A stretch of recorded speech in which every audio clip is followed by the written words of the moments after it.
proposal to unlock my consciousness. The poison's only building up my tolerance. We were never born to be the obvious, isn't it obvious?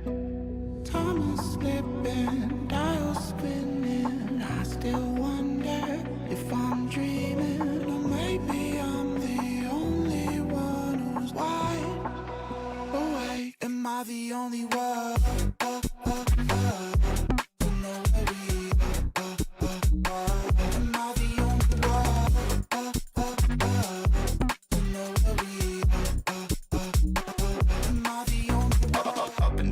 Feel like I'm ascending. I've planned every step, I've seen everything, so it's no surprise I can't sleep. Get just the push that I need. I've gone past the point, I'm all in. I know that you're thinking that you're really gonna do it, but you never really do it like me.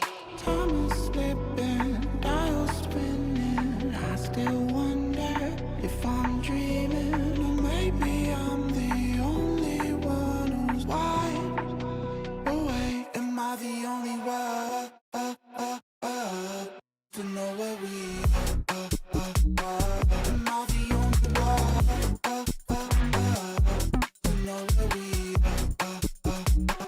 am I the only one? Am I the only one?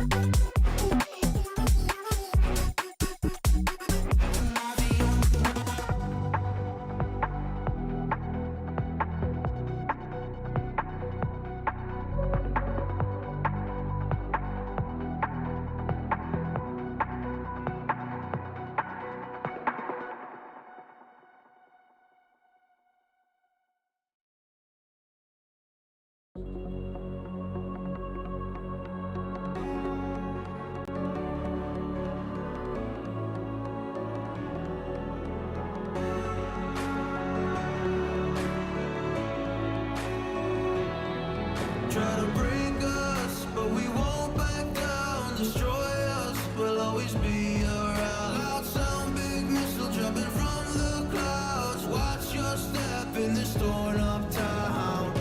We're fighting for you to come back home soon. The family's miss you. Lost now, but we see you.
Ladies and gentlemen, welcome to another week for the NARAS Cup Series.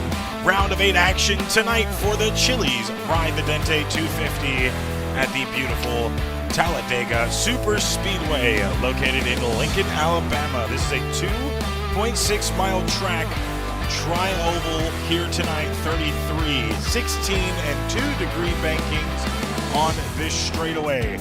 Drivers are really going to have a lottery race here to start the round of 8, as this can and will be anybody's possible race going forward. Right now, looking at the setup, those drivers will have tonight in their tanks, believe it is 75% fuel, 7 sets of tires, and are looking to be around just roughly 94 laps, if I'm not mistaken. That is just 250 miles directly. Stages on your screen right there. 30, 30, and 34 will separate the stages here tonight. Qualifying underway, and now we are going to head to the live view of the track at this point in time as the drivers are starting their qualifying times. But before we do that, we would like to thank you guys for tuning in here for the NARAS Ride the Dente 250. As always, my name is Tyler Jones, and I am with my buddy Gavin once again. We will be calling this race from start to finish for you here tonight, so go ahead and grab your snacks, get ready to enjoy some high-octane racing, and let's go ahead and go to the track now to see if anybody is qualifying. Qualifying underway right now.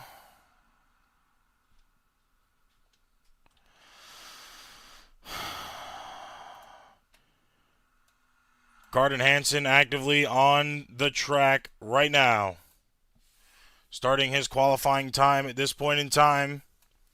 Also followed, the 28 of Kyle Sims is on the track as well. Going ahead and posting the board up on the top left-hand side of your screen, you will see who has the best time at this point in time. Only 6 drivers touching the track right now. Hansen setting the fastest time out of all, and that is pretty expected here. Hansen has a pretty good super speedway experience, so we were expecting that number 3 to be up front anyway, and of course at this point in time he is. No one has touched that record yet. Now looking through the rest of the field, we have Lucas Lewis in the 11. Seems to be just finishing his qualifying, sitting in 4th right now. Mark Morton, someone we haven't seen in a few weeks, finally back with us here tonight, running that 8 scheme still. AMP Energy for the night, sitting in 3rd place at this point in time.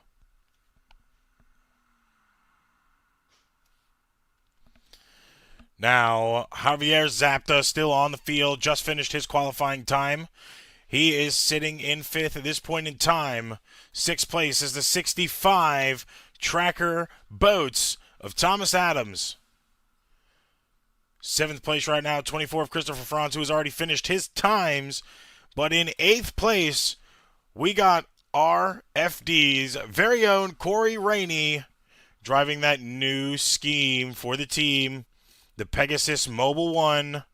Jordan scheme right now. You are watching that go around the track, currently sitting in 9th on a qualifying time.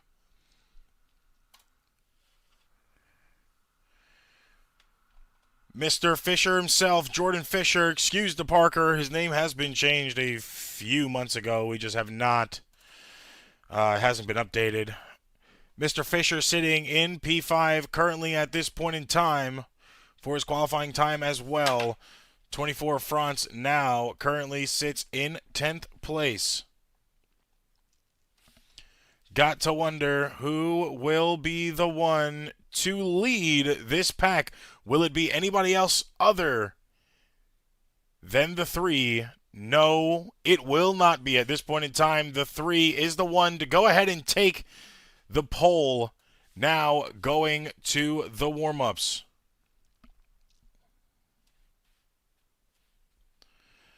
Now, at this point in time, obviously, whoever wins this race will punch their ticket to Homestead, that Final Four race for the Season 2 championship.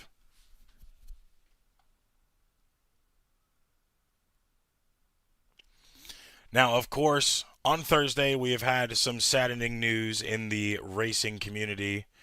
We have lost one of our very own NASCAR's top 75 pristine drivers, that being the 16 of Greg Biffle, his wife, son, and daughter, also their friend accompanying them, that passed away in a horrific plane crash. At this point in time, we would like to show a little memorial to who Greg Biffle was for any of our fans that aren't familiar. So stick around, and we will be right back.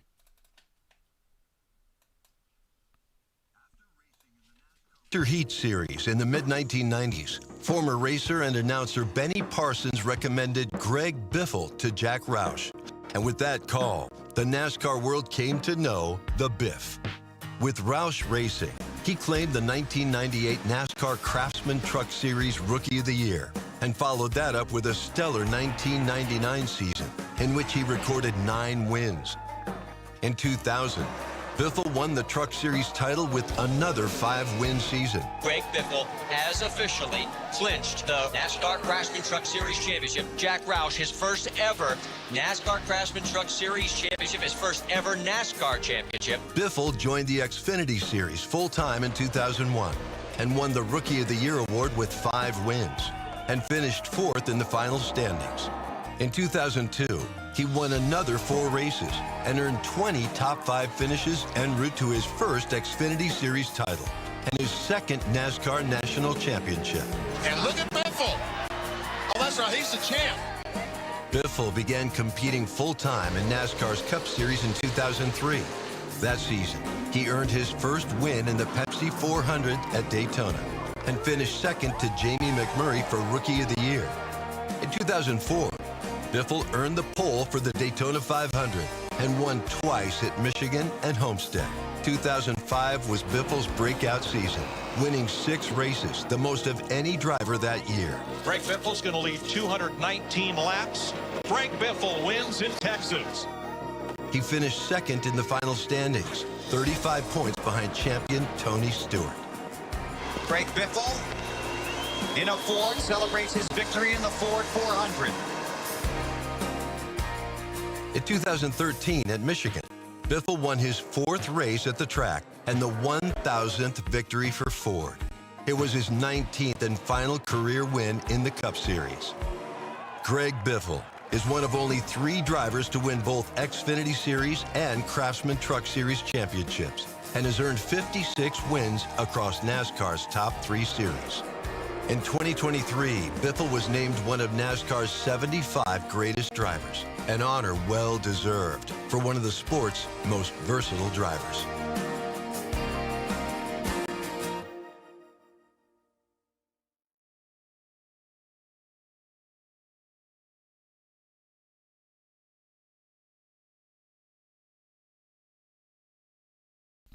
A very unfortunate situation that has transpired this week. Our thoughts and prayers are out to both families involved and all close friends that knew the Biff himself.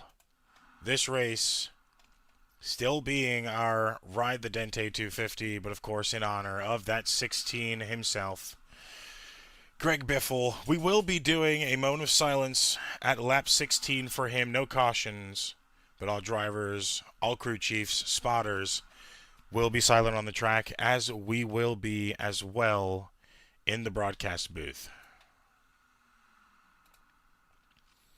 We're going to go ahead and let them finish up qualifying, warm-ups, now that they are just about few more minutes in.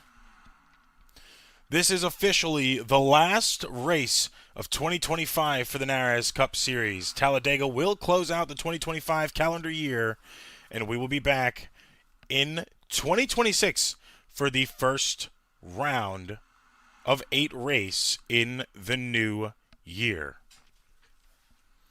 Now, of course, looking at some of the drivers, we're not seeing many drivers on the track. J.J. Moore in his pit stall right now, sporting a new scheme. First time we've seen him in a different car. That will be a bit of a difference now, looking at a bright white scheme on the field. Jordan Parker as well here tonight. He is racing for a memory. His grandfather's birthday is today. And 11 years ago, him and his grandfather came to Talladega, which was actually Jordan's first NASCAR race ever attended. Of course, with family watching tonight for that 9, he expects nothing but pure speed out of that 9 car today, as he has a passenger in that passenger seat. Now, of course, little tribute to his grandfather, I believe, on the back of that car itself. Let's see if we can get a chase cam out there.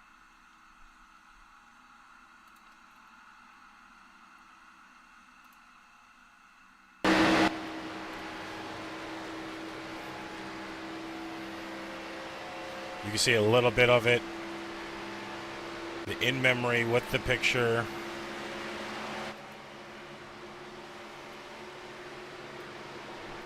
Parker doing it tonight and having to do it big. Of course, we talked about that 3-car Hanson. He has pretty good speed at super speedways, now up in the front.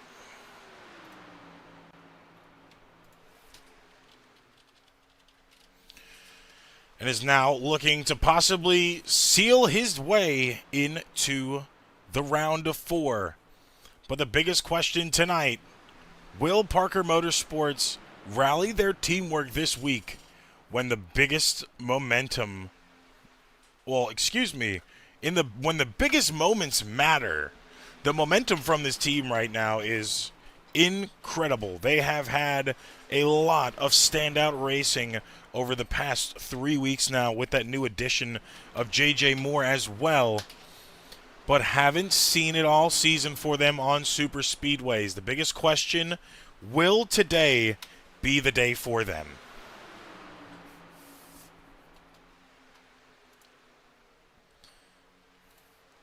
That is something we are only a few short minutes away from realizing at this point in time, qualifying just roughly about, I believe, 8.5 minutes. About a 10-minute qualifying session, and we will be green in just a few moments. While they're going ahead and getting ready, I would like to give a shout out to everybody at home watching us live. Thank you for tuning in live here on the NARAS YouTube page for the NARAS Cup Series Round of 8, Ride the Dente 250. Of course, be sure to check out ARN 3 times a week. One time right here, broadcast schedule on screen right now. Twitch in the top left-hand side, YouTube on the top right. We go live for Right Time ARCA Series on Twitch, Wednesdays at 9:05 for the green flag. Momentum Racing for the rest of this season on Twitch, Fridays at 11 p.m. That will transfer over to the NARAS Truck Series in 2026. And, of course, returning for next year, not only to finish out this season, but for the entirety of the next season. The NARAS Cup Series returns on Asphalt Racing Network, Saturdays at 9:30 p.m. green flag.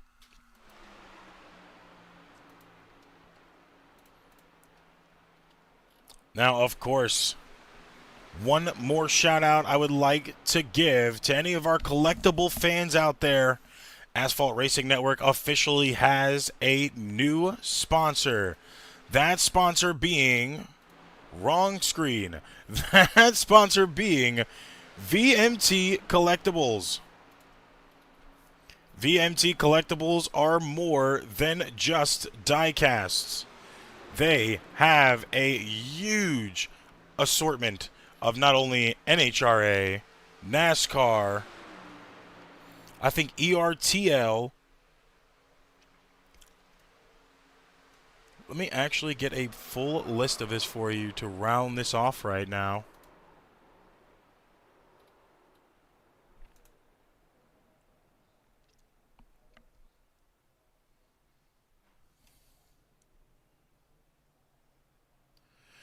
Yes, they have 1/18th scale, 1/24th scale, 1/64th scale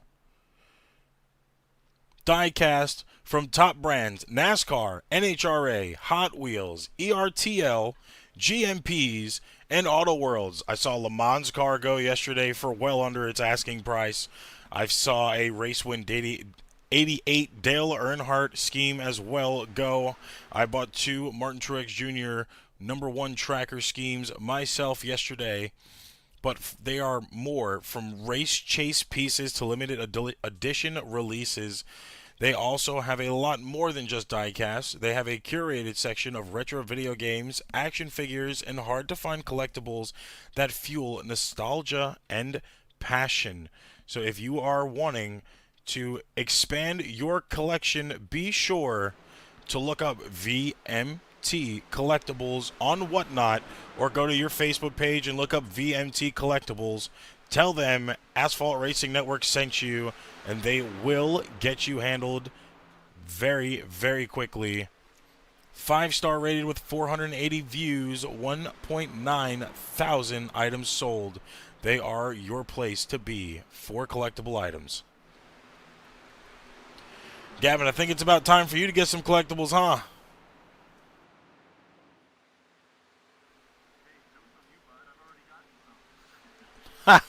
Not from VMT, though.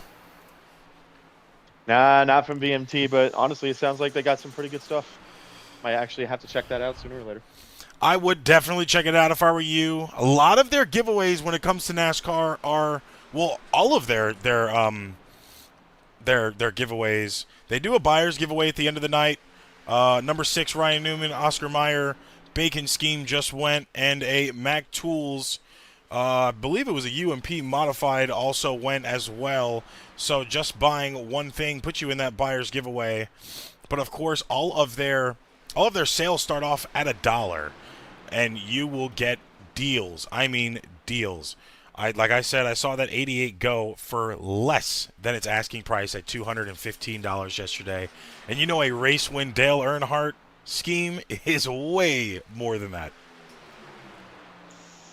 Yeah, I would believe it, and I honestly could see Greg Biffle paint schemes going up now too for obvious Oh, they reasons, are but already through the roof, man. We have been paying close attention to that. So have those guys, and the gouging on those prices is already immaculately through the roof here. Yeah, it reminds me of when Tom Brady retired. He made his retirement video, and people were collecting sand from the beach that he announced his retirement at. And they went ahead and they were selling it online for like thousands of dollars.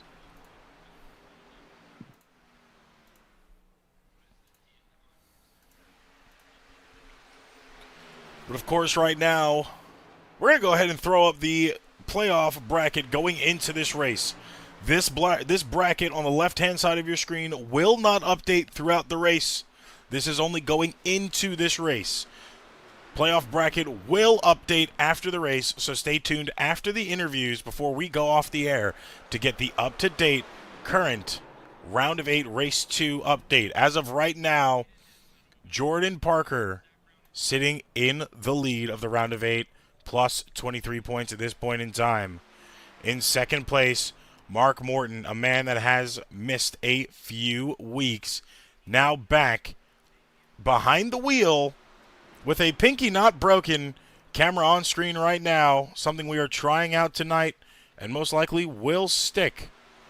But Morton driving around that track tonight. Welcome back. Good to see you.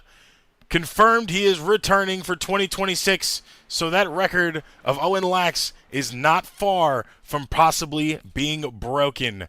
Now, of course, somebody else that is driving for the playoffs, sitting in third place right now, that would be the 11 of Lucas Lewis as well. Lewis not in his chair right now. He said, I've got to get ready before this race, and that's absolutely understandable. Corey Rainey just in that 4th position right now. Josh Mason not too far behind, looking to possibly put himself in if Corey Rainey did not show up tonight. Rainey is here tonight, and that will make a difference. The 09 of Isaiah Fox is in 6th place right now. Still -8, not down and out so far, but still has to make a comeback. I would definitely needs a comeback here tonight. It would help him with this win to push him to possibly getting that round of 4th spot. And of course, in that final 8th place, that is the 24 of Carden Hansen. I'm sorry, the 24 of Christopher Franz. I was looking at the board and saying the wrong names, but as of right now, warm-ups are over. Drivers ready on the track. We're going to go ahead and take the playoffs off the side so we can roll through this grid order.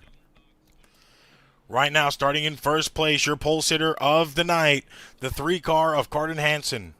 In 2nd place, just outside in the 28, is going to be Kyle Sims.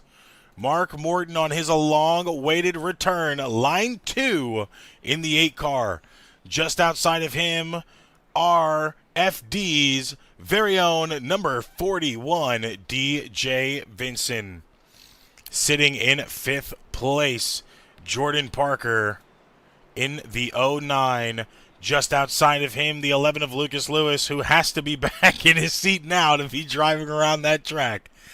7th place, we have Corey Rainey and Javier Zapta on the outside in the 23 in 8th. Thomas Adams in 9th place in the 65. Rounding out your top 10 is the 24 of Christopher Franz. Just outside of your top 10 is going to be in 11th, the 5 car of J.J. Moore. Sitting outside of him in 12th, the 09 of Isaiah Fox. 13th is the 08 of Charlie Bennett, who now returns after a 2-week suspension. 14th is going to be the 82 of Stephen Hayes, 15th, the 88 of Joshua Mason.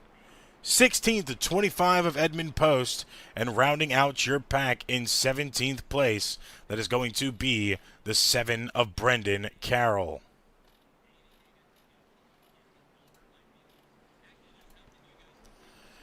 Big race here for you tonight. Like we said, Jordan is a man on a mission at this point in time. Has a lot of cars to go through. Team will be a dominant one tonight as they have a lot of cars here compared to some of the others. But we will officially see who will get this win in just a few short moments when this green flag drops on the night. Stage 1 and 2 mirroring each other respectively.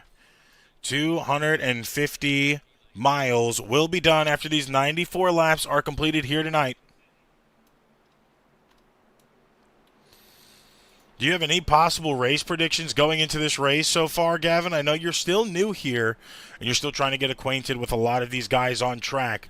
But is there any kind of dark horse you've been watching since last week that you feel might be able to take that win here tonight? Well, I would say that I have predictions, but the only thing that's really predictable about this track is its unpredictability. This race could literally go to anyone. This is a gambler's track through and through. It is a chaotic track through and through. Literally anything can happen to anybody.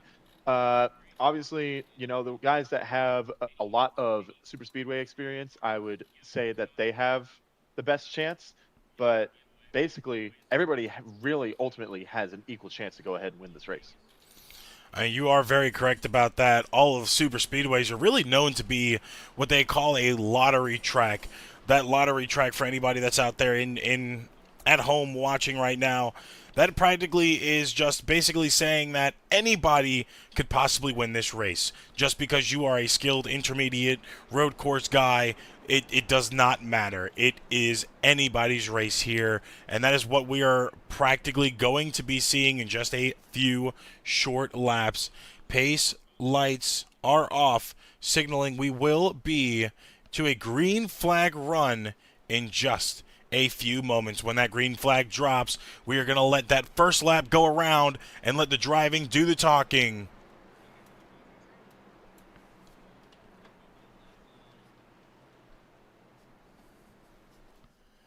Long track, 2.6 miles, just over 2.5. This is one of the longest tracks on this. One of the longest tracks on the schedule. But now that pace car making that left-hand turn, going back to pit road.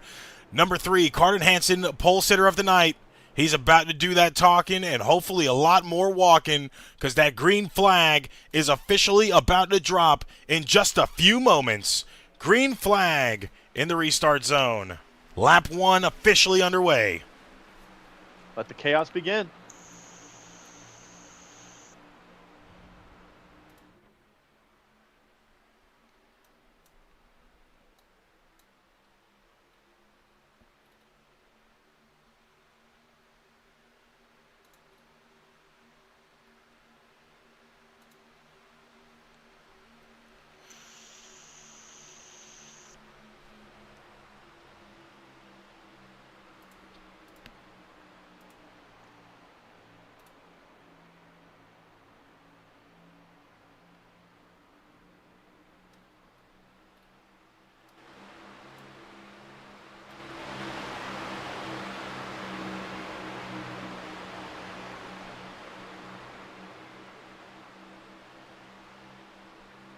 Lap 1 officially now completed. Looking at a beautiful ARN blimp view of this entire track.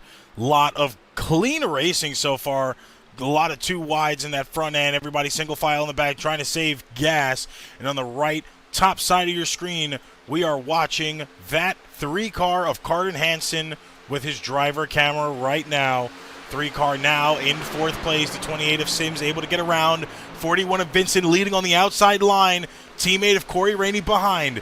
Corey has not really had much dominance here other than his race in week, I believe, 4 it was. He has been trying to get that team to finally rally back, and I think a few of the new drivers he has will make that happen. Now his newest driver, debuting just a few weeks ago, is officially in the lead. RFD 1 and 2 right now. 28 of Sims in 3rd. 24 of France in 4th, fighting with Carden Hansen back for that position. Hansen able to get around on that low side. Now it's almost all single file. Rainey and Vincent go down to the low line, and it is now their race for the taking. Already a lot of pushing, you can see. A lot of good teamwork up front, but you got to begin to wonder if that pushing is going to catch up with some of them. I know a lot of them are hoping that that pushing doesn't. Of course, you have to be mindful in these corners. These Gen 6 cars are and can be very loose on a shove. You have to be real mindful of that gap from bumper to bumper. You don't want to shove too much in the corners because some negative things could come out of that. You're seeing those first 2 cars right there now leaving a lot of space, what they call new age bump drafting, and it is working pretty well for them. They are comfortable in that low line. Everybody else trying to fight behind. Everybody practically stacked up now single file except for those 3 cars, losing a lot of that time going to the back end. Yeah, definitely. They were trying to find a way to squeeze in there, but yeah, now that's just going to send them all the way to the back. But, you know, that's super speedway racing, and we got a long race to go. Still a lot of racing to go. Only stage 1, lap 4 of 30. Who will be able to walk away with this race? But who is going to walk away with this stage right now? Comfortably in the lead, still the 41 of DJ Vincent. Yeah, nice strong start for him. But like I said in the beginning, it really can be anybody's race. Like, you can go ahead and you can get out front early, but the main goal is to lead the last lap here, basically. Last lap is really going to be key for a lot of these drivers here. I mean, they're going to be moving throughout the field the entirety of the night. Gains on the left-hand side of your screen. On the right side of that tower, Vincent is up 3 spots right now. Corey Rainey up 5.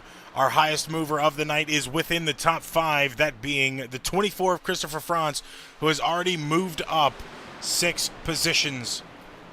The worst mover of the night now is the 3 car of Hansen, who is now all the way to the back of the field in 17th place. But that might have been a purposeful run to the back.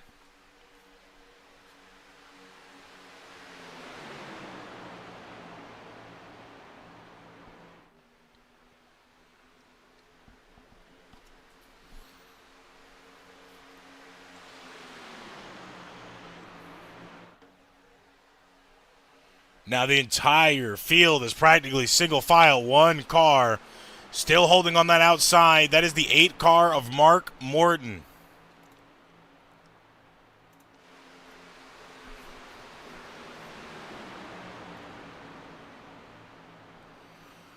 Morton finally finds a spot, but that 08 of Bennett a little bit loose in front of him. Not wanting to make contact, so he went back up to that high line and waited just a few short moments before he was able to get in. Now behind the 08 and looking cool as a cucumber in his race seat.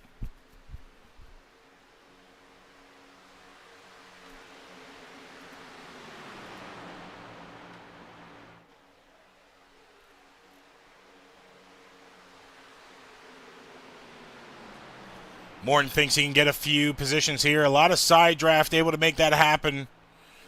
Going back up to the high line once again. Trying to see if he's going to be able to get around a few cars. 16 jumps behind him.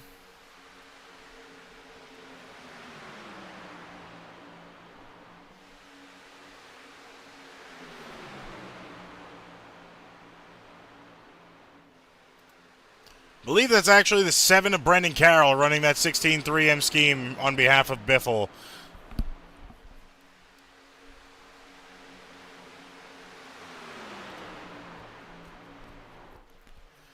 But I mean, look at Morton right now. He is now trying to make way. He's already made it up 3 positions.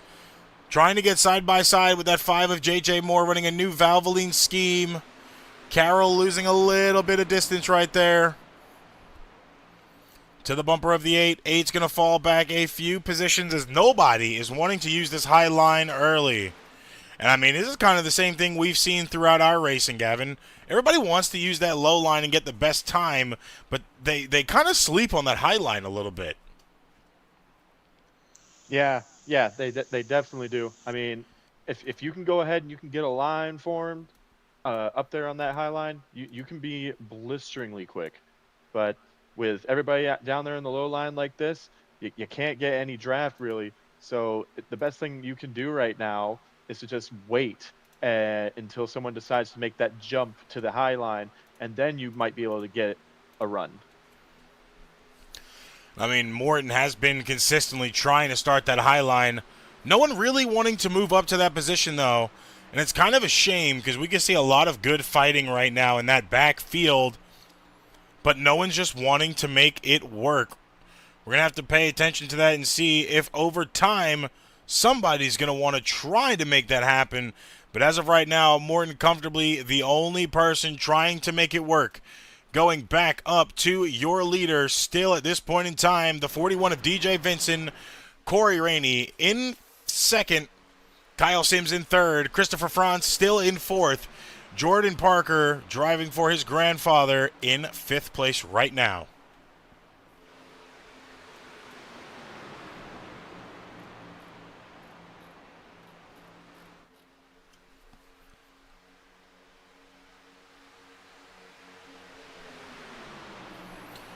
Driving really speaking for itself here early on. I mean,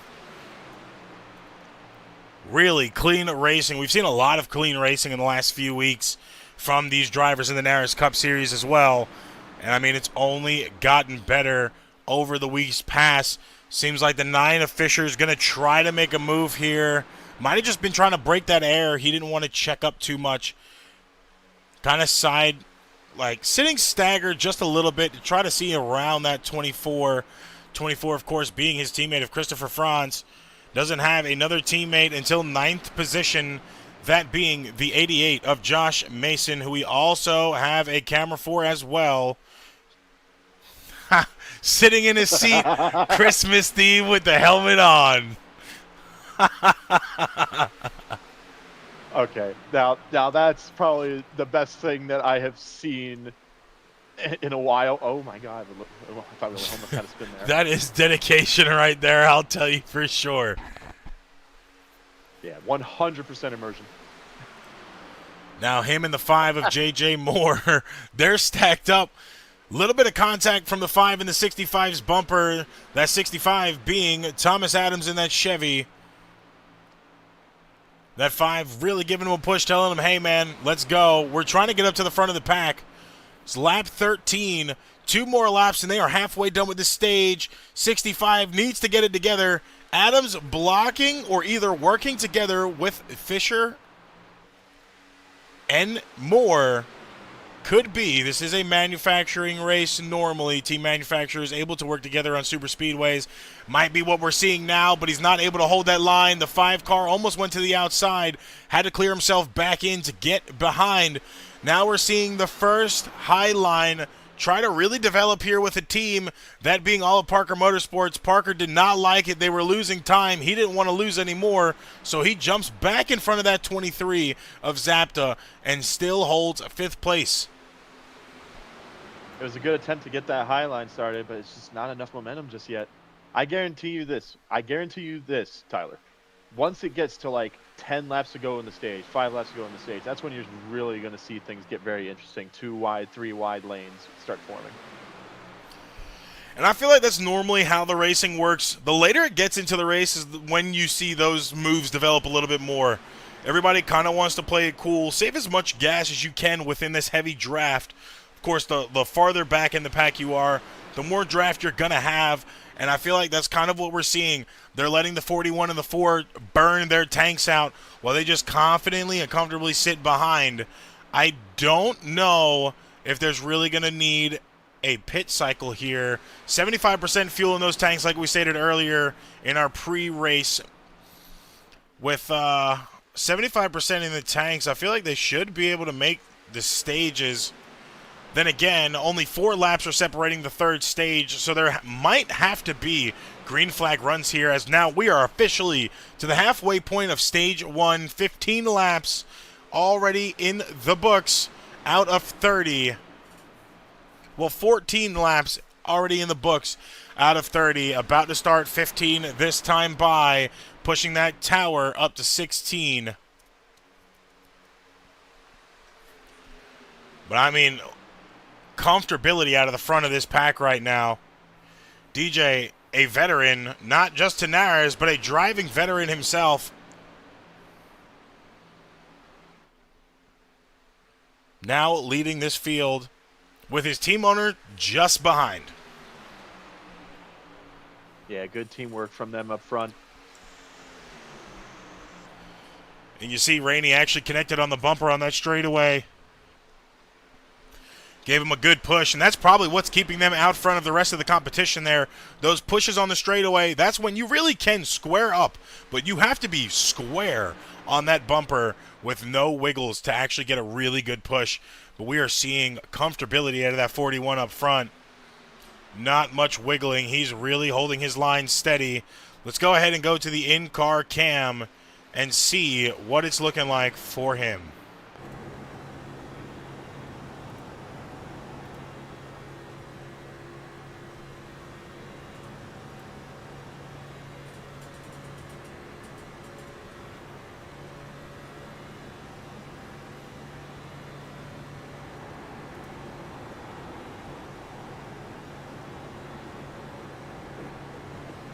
Yeah, he's got nice clean air in front of him.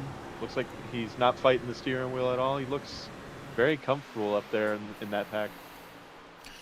Yeah, and that's something I was paying attention to, and I noticed that as well. He is not having to pull that wheel back to the right. If you're unexperienced, pulling that wheel back to the right and trying to, like, recenter it will make you, will signify to someone that does have driving experience that it is a tight car in the corners. You're having to recenter it or pull back to the right, as we call it, to get control of that car back. But with him holding it, he's practically pinned it in the corners in about maybe 15 degrees, and he's holding it throughout the entire corner. So it's showing that those RFD tires and cars themselves are set up for success and comfortability here tonight. Yeah, I'm very surprised to be able to, see these drivers be as comfortable as they are. Because when I ran Talladega for the first time, I was driving scared, bud. like every time I got a push, I got nervous that my car was going to spin out. It was not a fun first race. No, Talladega is a pretty difficult track to have to maneuver, especially being a new driver. A lot of these drivers here tonight do have more experience than just a singular season. Of course, some not with NARAS in total, now with NARAS officially, but there is a lot of seasoned drivers throughout this entire track.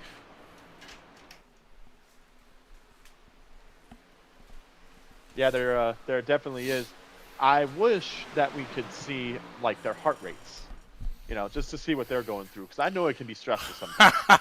Yeah, you would never want to see mine in the seat. Jesus, good God, let me tell you, soaring through the roof in the lead. It's a nerve-wracking position to be in, especially when you're leading it for a long time, because those laps are ticking away. The closer you get to a stage break or the closer you get to a race win, like, the adrenaline is really pumping because you're thinking about every possible maneuver, like we're seeing right there. Will somebody try to pop up to take the lead from me? How are we going to block it? Should we block it? Should we keep in our line and keep running? I mean, there's a lot of questions that go through your head in that situation, but you have to know how to dial it back and be comfortable. Right there, we saw the 24 try to go up. The 5 of more try to go up as well. The 9-car Fisher thought about it, went back down because those RFD cars in front are just moving. Yeah, that's what I told you was going to happen. We're coming up to 10 to go, 5 to go, stuff like that. Expect another line to start forming here and people to start getting a little bit more aggressive. I'm truthfully wanting to see it. 10 to go officially at this point in time. Drivers, leaders now on the backstretch. Seems Parker Motorsports is going to try to do it again. 5-car team on the top. They just took a lot of that draft away from the leaders. Where is the 23 going to go? And Zapta goes up high, goes with the Chevys. I would have expected him to stay down with the Ford brothers. Line's got momentum, but there's also lap traffic up there. Makes me wonder which way that lap traffic is going to go. 24's gotten clear. Great teamwork from those Chevys. 24 officially in the lead. 5-car or more moves up. Parker moves to 3rd. Vincent all the way back to 4th as they have lap traffic on the high side. Hopefully they hold it well. 3 wide. Getting a little squirrely. Still getting a little squirrely. And they all come down. Great pass from those 3 on the high side. That was awesome. Now that puts Vincent and Rainey 5th and 6th.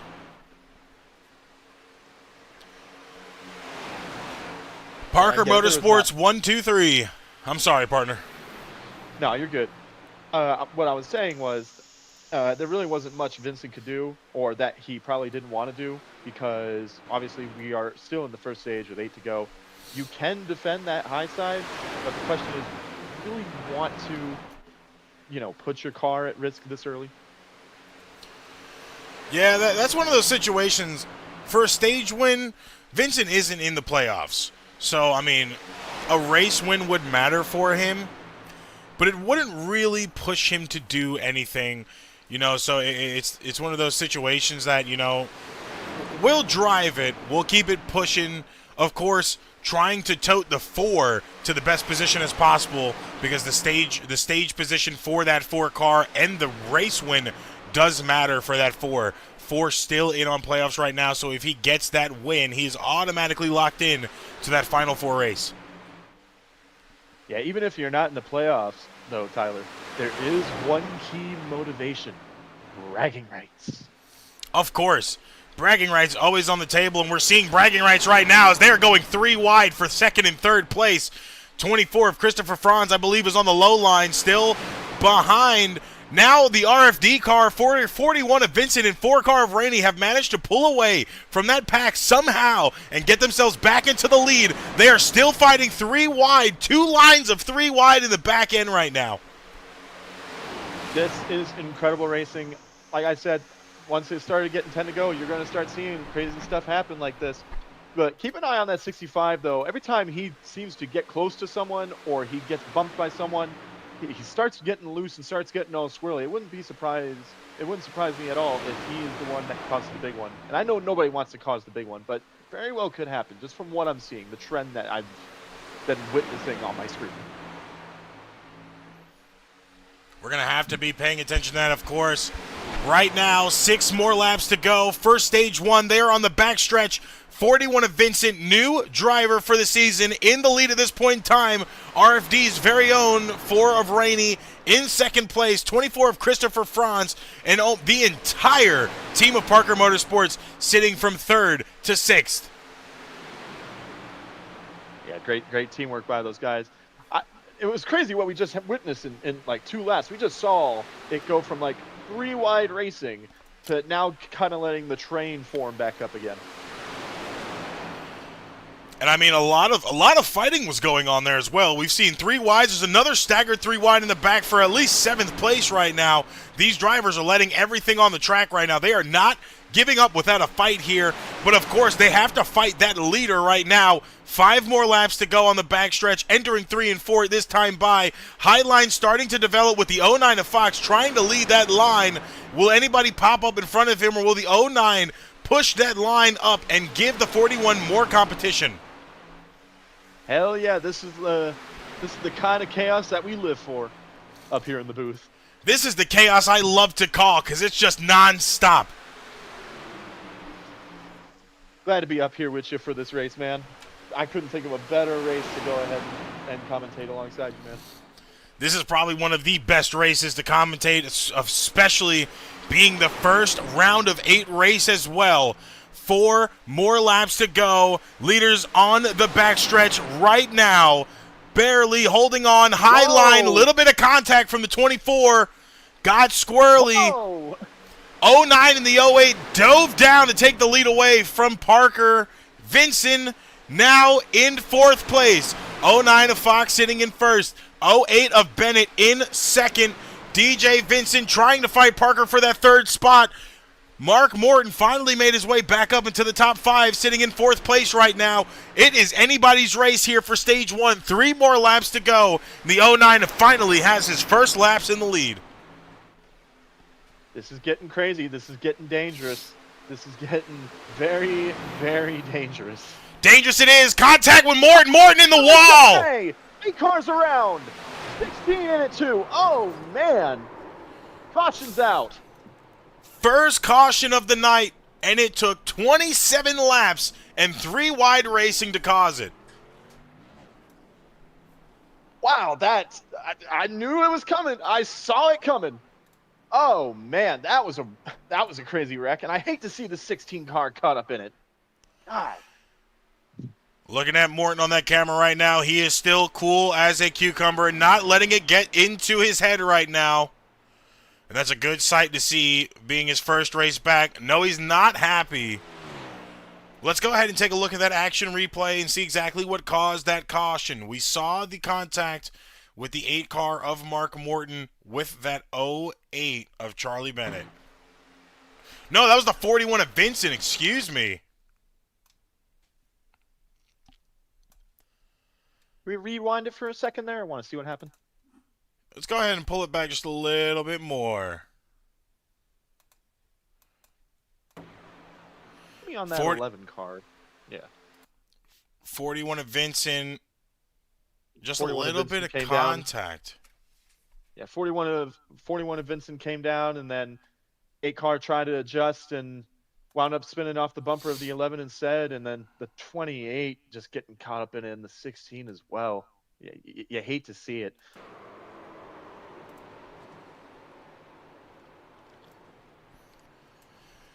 16 car being the actual number 7 of Brandon Carroll. And then the 23 of Javier Zapta as well involved after the fact.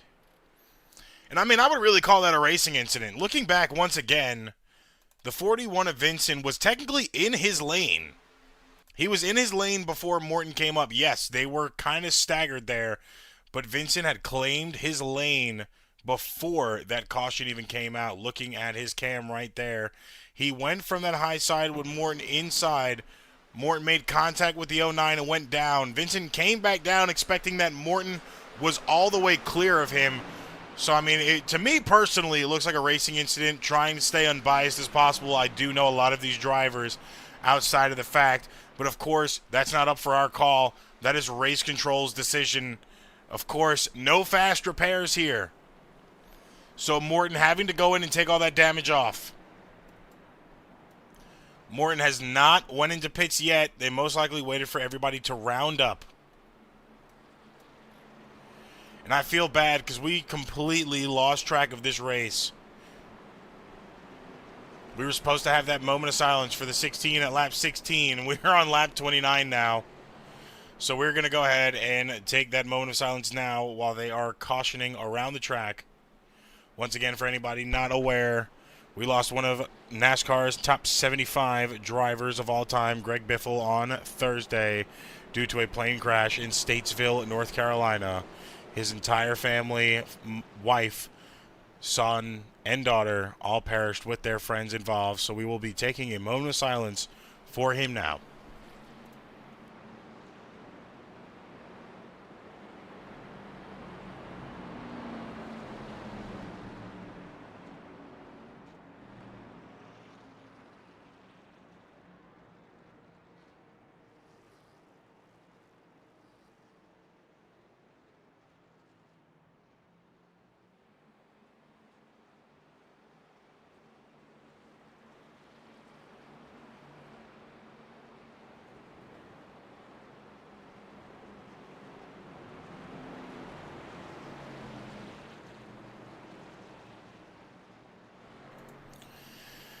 And of course, thank you guys. Is there anybody else out there that honored that moment of silence? We do appreciate it. As we are all race fans here.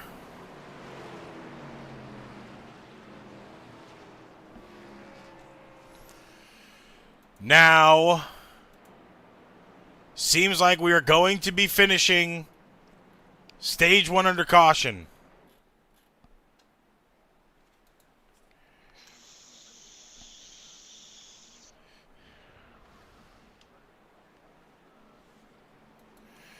If that is what we are doing, the 09 of Isaiah Fox will be awarded the stage win as he has just passed the line for lap 30.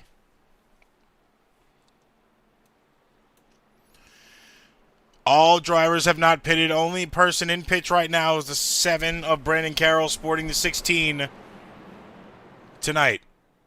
Horrible camera. There we go.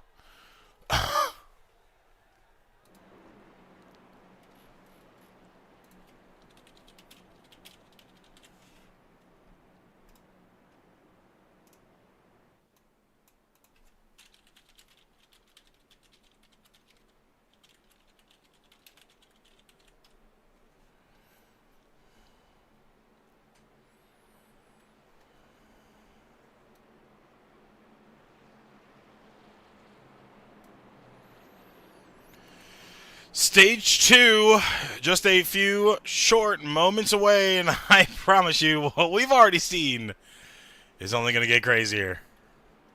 In due time, my friend, in due time.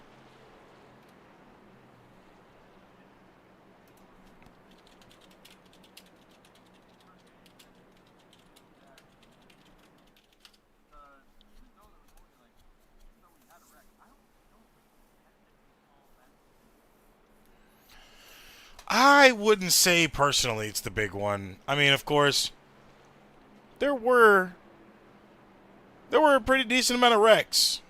There was at least 4 cars spun there. Yeah, about 3 or 4 spun there, but I would say the big one, it's about 7 to 10, maybe half the field, which is still a very big possibility. You can't count your chickens before they hatch, and when it comes to racing, anything really goes. Now, pits officially being open.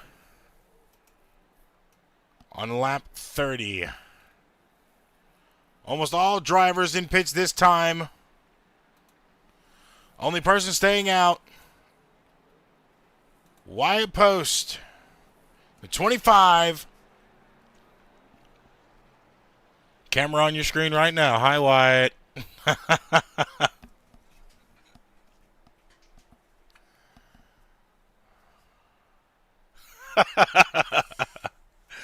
little bit of a wave there for you. But he will be staying out at this point in time, most likely waiting to get a lap back.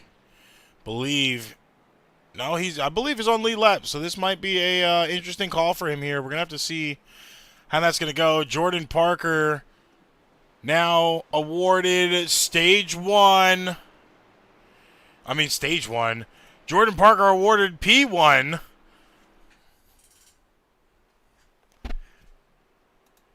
Get a good look at the owner here. Parker Motorsports. Handbrake in the way of that beautiful beard.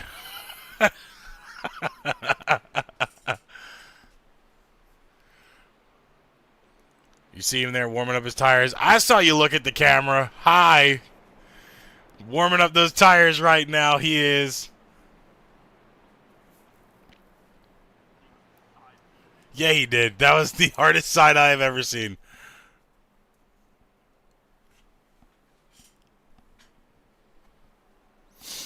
There he goes. He noticed he's on. Parker, of course, racing this race for his grandfather. 11 years ago, this was his first actual race. On the left-hand side, under that, just above that bumper, he has in memory of his grandfather. Obviously, his grandfather sitting in that passenger seat with him, trying to push him to this win, which would lock him in to the Final Four race at Homestead.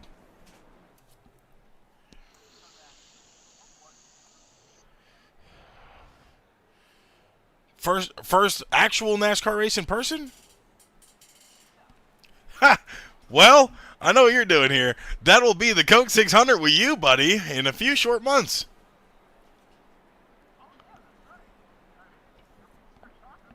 Yeah, I haven't been to an actual NASCAR race yet, and I can't wait to go burn rubber on one. We'll be burning rubber to get there, and I can't wait. I pray to God it's a good driver that burns tires, because I will not want to sit there for that celebration.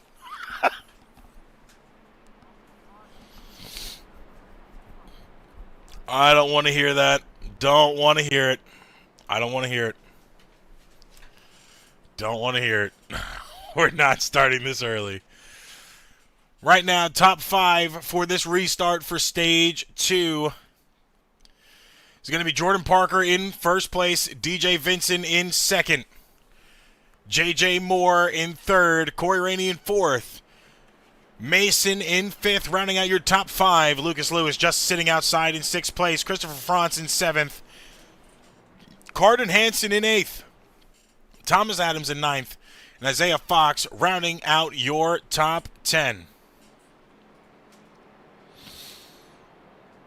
Now, of course, like we've seen, we have new schemes tonight for the 88 and the 5.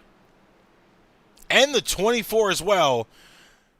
But the 24 and the 88 are both representing Mountain Dew cars that they will be as well in Season 3.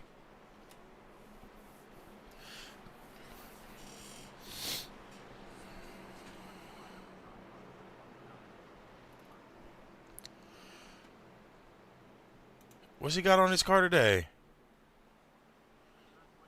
I think that's a Minutes to Midnight. No, that is not. I think that's 1,000 Suns. Believe that's 1,000 Sun scheme right there.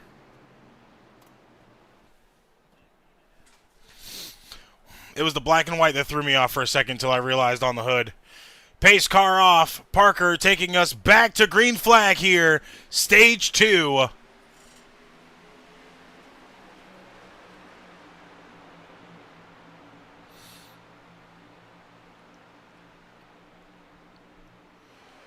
Parker, Moore, Mason, and France. All of Parker Motorsports stacked up in the low line. Top 4 already. Thomas Adams in the 65 just behind. Rainey and Vincent trying to make their way into the line, but the 3-car of Hansen going to go ahead and pass. The 11 of Lucas Lewis with a dead-on tool scheme. We tried looking at his camera before, but is he back in that seat now? Let's go ahead and look. Maybe he's not around.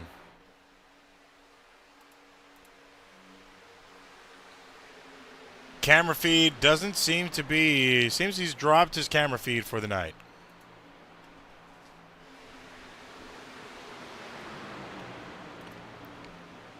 No, he's cut his camera feed. I'm looking at the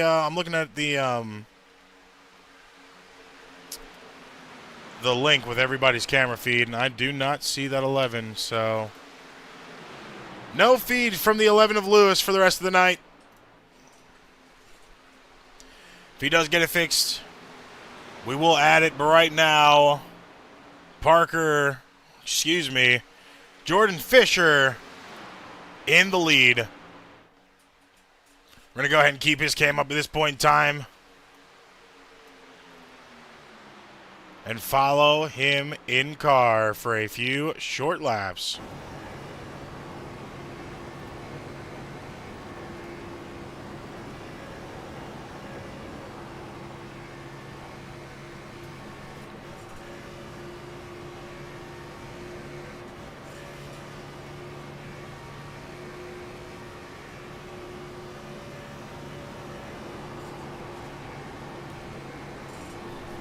I don't know where he's holding it, but he's definitely got it. He said, I'm going to hit it again. That's what happens when you're in the lead, man. That adrenaline gets pumping.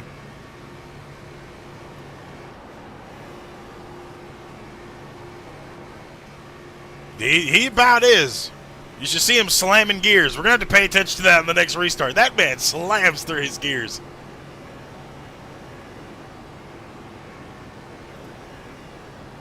Look at that embanking, though, on the gyro cam. Crazy to actually see it in person. You're going to go ahead and see it one more time on this embankment, how much that car actually turns. 33-degree banking. It's just an insane thing to actually watch from the inside of the car.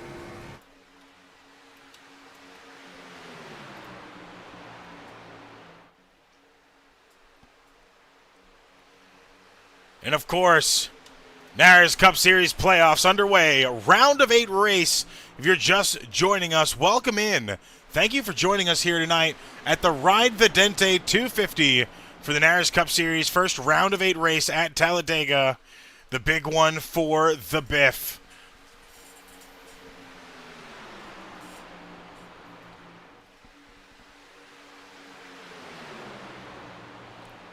It's been great racing so far. Only one incident earlier on that led to the first caution of the night.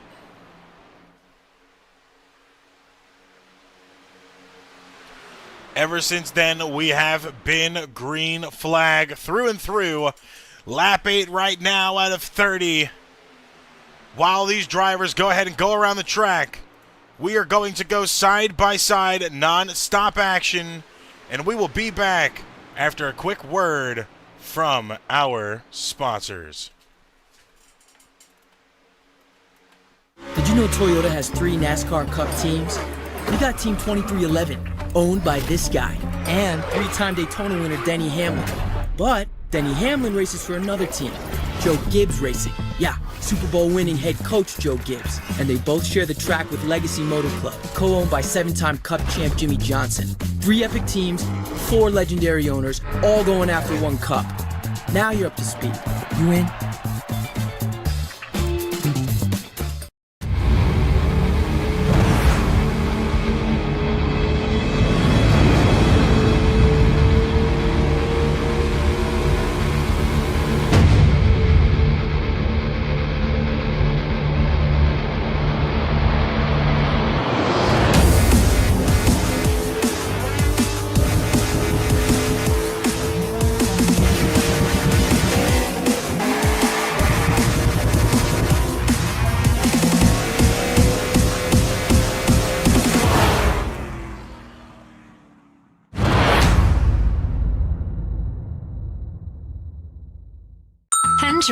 Summer is here and you've got places to go. She's headed to a golf tournament. This one's headed to the beach. And he's headed to a music festival. And they know every good road trip starts right here. At Hendrick Automotive Group. We'll check your battery, tire pressure, top off your fluids, Check your cooling system. And do a multi-point inspection. extending the life of your vehicle, and keeping you safe anywhere you want to go. For free. Just make sure you're road ready. All good road trips start here. Book your road ready appointment today at hendrickcars.com.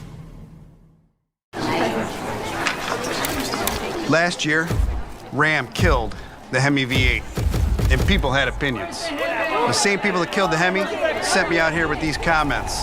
That's not happening. We own it, we got it wrong, and we're fixing it. You hear that? That's our Hemi, and it's saying, I'm back. Did he say what I think he said? That thing's got a Hemi! Hell yeah, it does.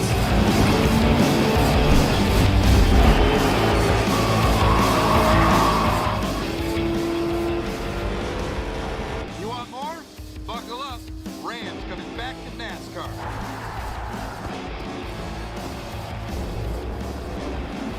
Let's go. We're back in America's motorsport. The Hemi's back, and we ain't going anywhere.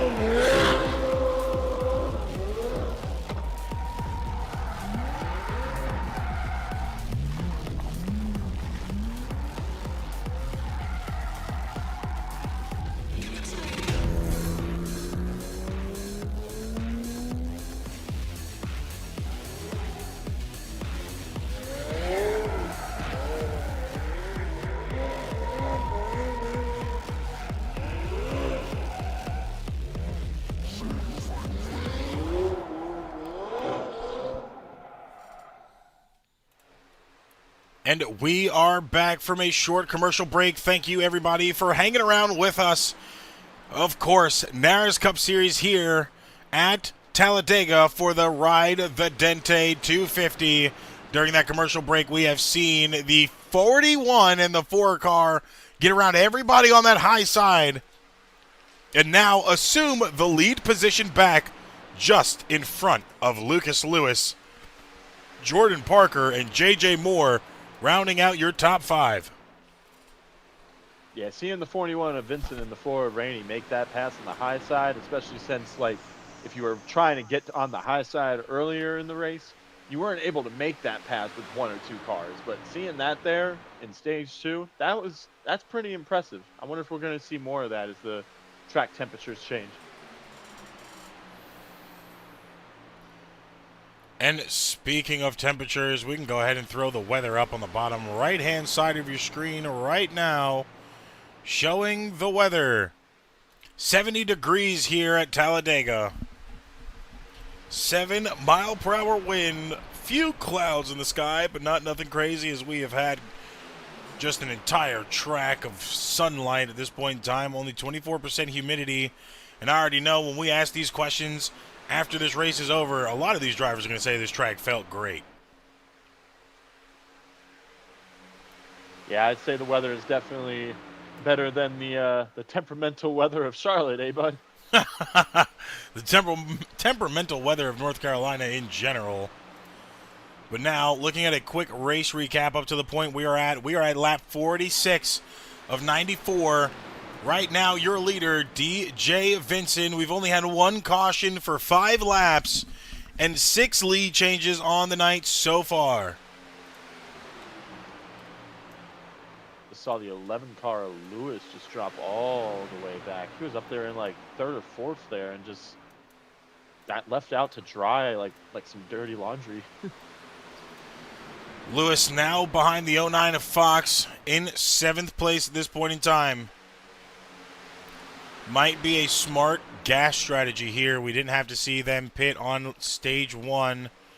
Most likely not going to have to see them pit on stage 2, as they are both 30 laps 34 laps is going to be stage 3 for a total of 94 laps altogether. But you've got to wonder, what are people's tires feeling like trying to use this high line? A lot of it not being successful. We've seen a lot of it so far, but it just hasn't worked for many people. Right now, as you're looking, Jordan Parker officially back in the lead here. And team. Jordan Parker in first, Moore in second, Mason in third, Franz in fourth, just in front of RFD's very own DJ Vincent and Corey Rainey.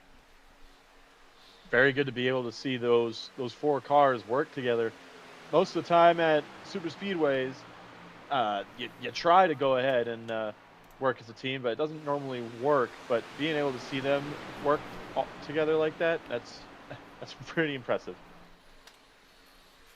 See, the crazy thing that's impressive to me is last time we came to a super speedway, the Toyotas dominated the field. That was led by Mark Morton, Gage Burns, and Caleb Hess. At this point in time, stage 2, Morton is currently sitting in 11th place right now. All right, I saw the car go around for a second. Yeah, caution's out. Oh, and looks like the 09 was involved back there too. 09 involved as well. Let's go ahead and watch that again. Throw it to the blimp cam so we can see all in the sky. Seems like a little bit too late. We're gonna have to wind that back. Good old Owen Lack style.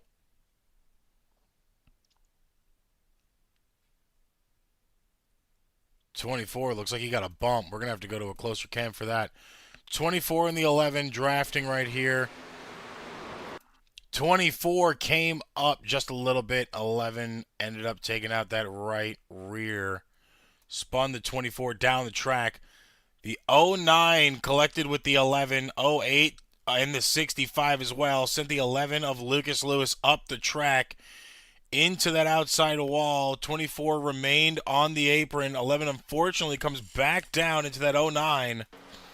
Spins both of them into the wall.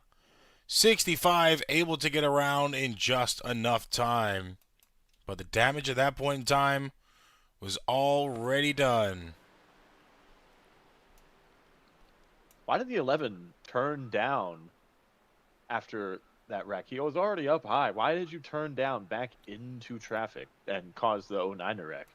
So the thing about that is he probably didn't mean to turn back down. He was trying, most likely, we can go to the cockpit view and see. He was most likely trying to keep that car off the wall, but of course made contact with that wall while still trying to turn left.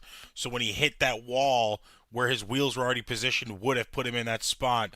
But looking at that helmet cam right now, we're going to go ahead and see exactly what happened. Yeah, he was trying not to do that at all. An unfortunate situation. We're going to go ahead and back it up just a little bit longer and go with the 11 here. Yeah, 11 was trying to keep it off the wall. You could hear it when he makes contact with that wall. He lost a toe on that right tire. These cars are very delicate here, these Gen 6 cars. Once you make contact with the wall, it's really a wrap for that tire. And I believe that's exactly what happened to him. He blew out that tire. We could actually see it on the right front suspension cam if we have it. There we go.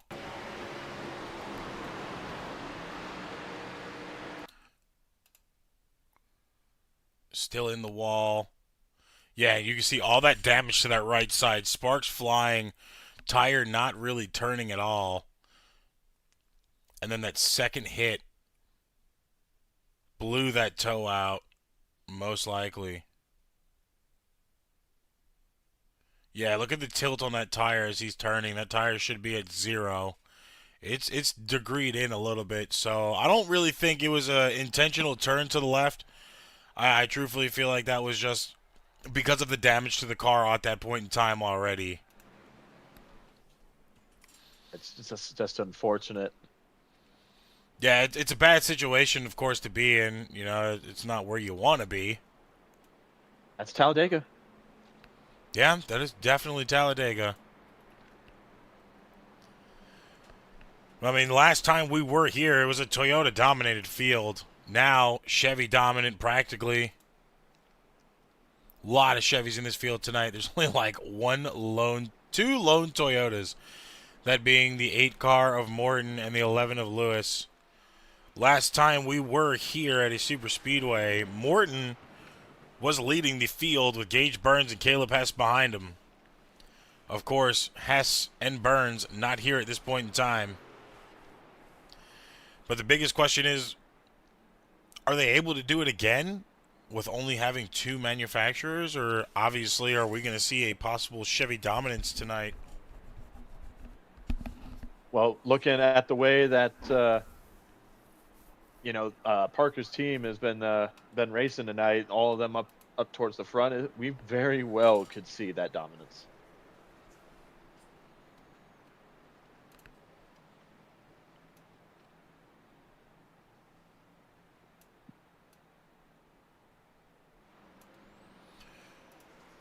Camera of Mark Morton on screen once again, immersed into his race.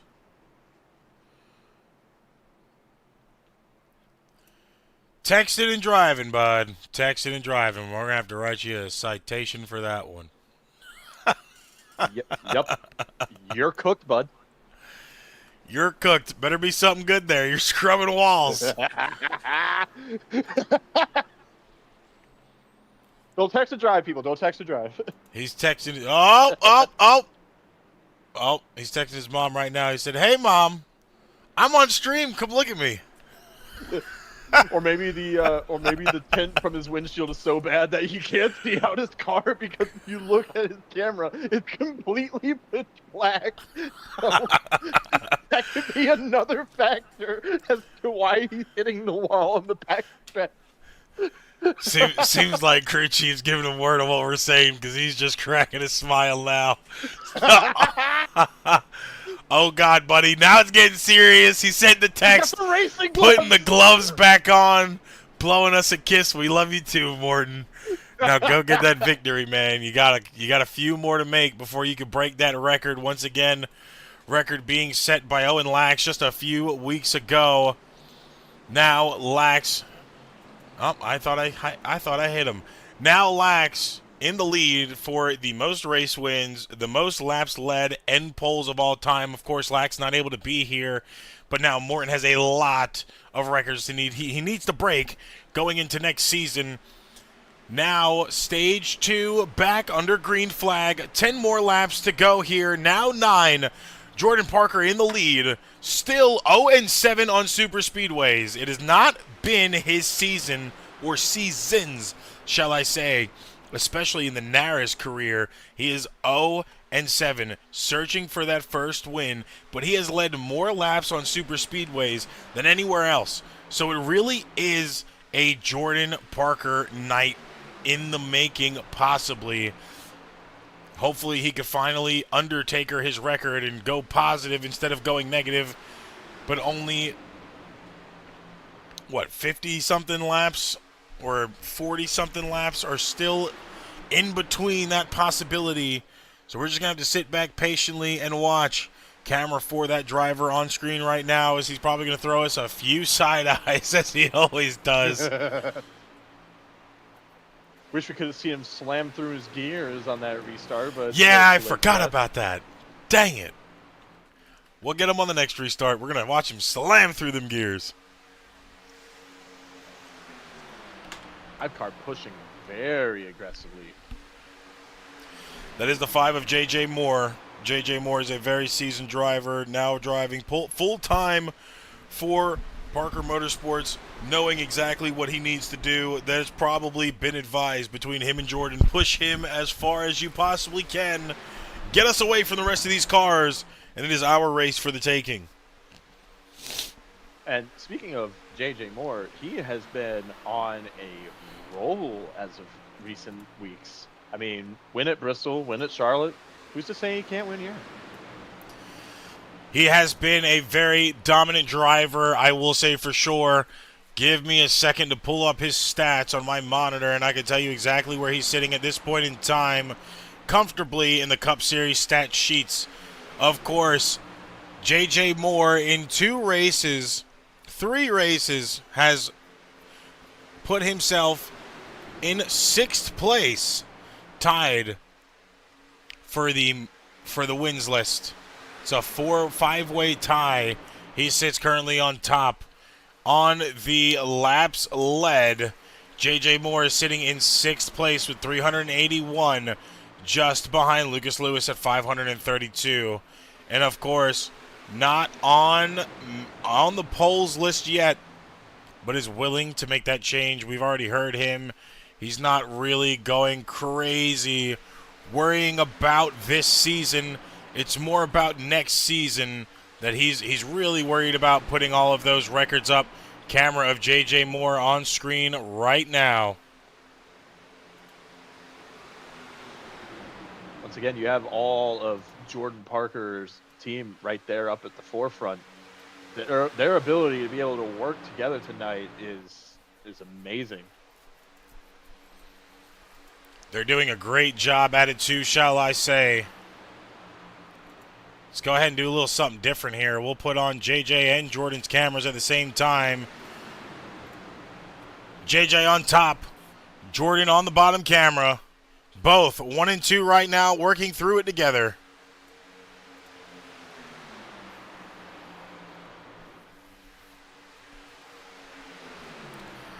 Five more laps to go here. Stage 2. Heavy contact with that 5, but this is what they're doing. All of Parker Motorsports 1 through 4 at this point in time. Watch the backfield back there. A little bit of chaos happening. Yeah, they were going 3 wide, 2 wide for a second there. Watch out. We might actually get another wreck coming up here at 4 to go.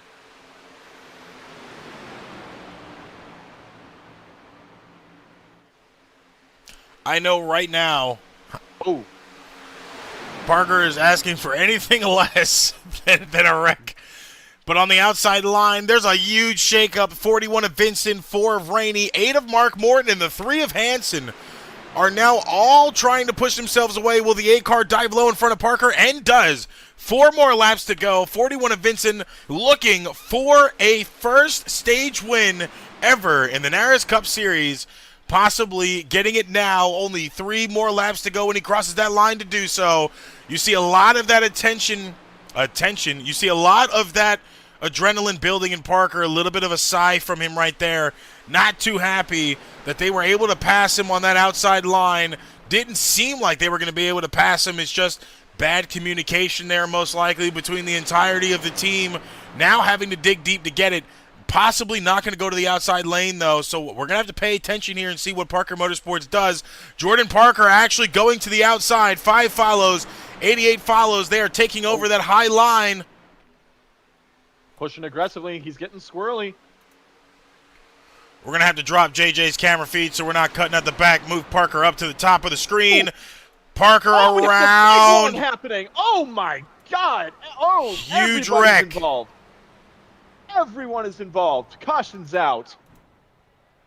The 8 car, 88, 08, the 9, the 5. Everyone's involved in that. Huge wreck coming to the end of stage 2. Parker not happy about that one. You can see it on his face. That is a madman right there, and I cannot blame him. Stage 2 was supposed to be his. 41 and the 4 got around in an unfortunate situation, as we have seen Parker's stage win practically be taken away. We're going to go ahead and throw that feed off so he can let some of that aggression off, as we are going to go back to look at exactly what caused this caution. Looking at the 9 of Parker in the front of the field here. Let's go ahead and roll it in slow-mo, see if we can catch exactly what happened. 5 car. The 5 of J.J. Moore. Too much of a bump to that right side. Parker went down and caught Rainey. Rainey came back up the track. Can we get a good camera? Oh, my Lanta. Where are these cameras at Dega?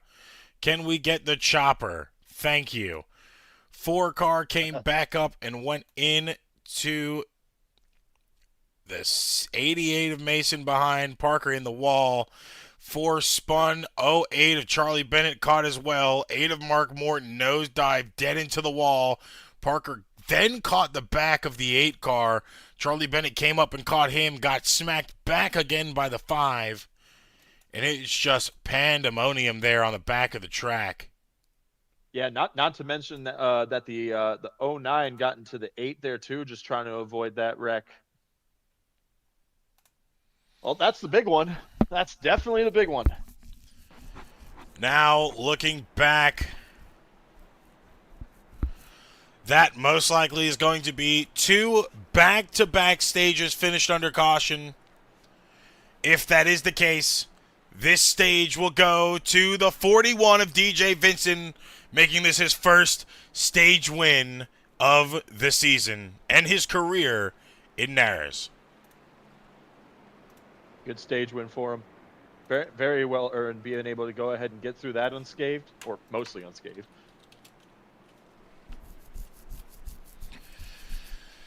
Oh, tough situation for a lot of these drivers.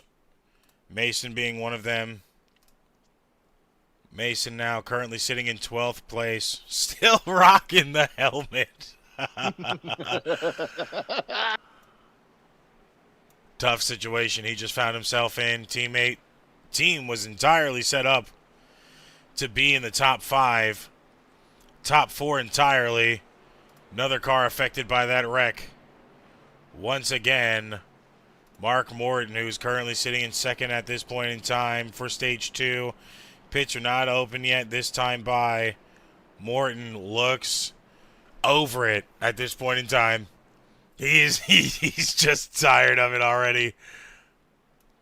Very stern face, but very calm on the surface. That is a face of a man who is so unbelievably done.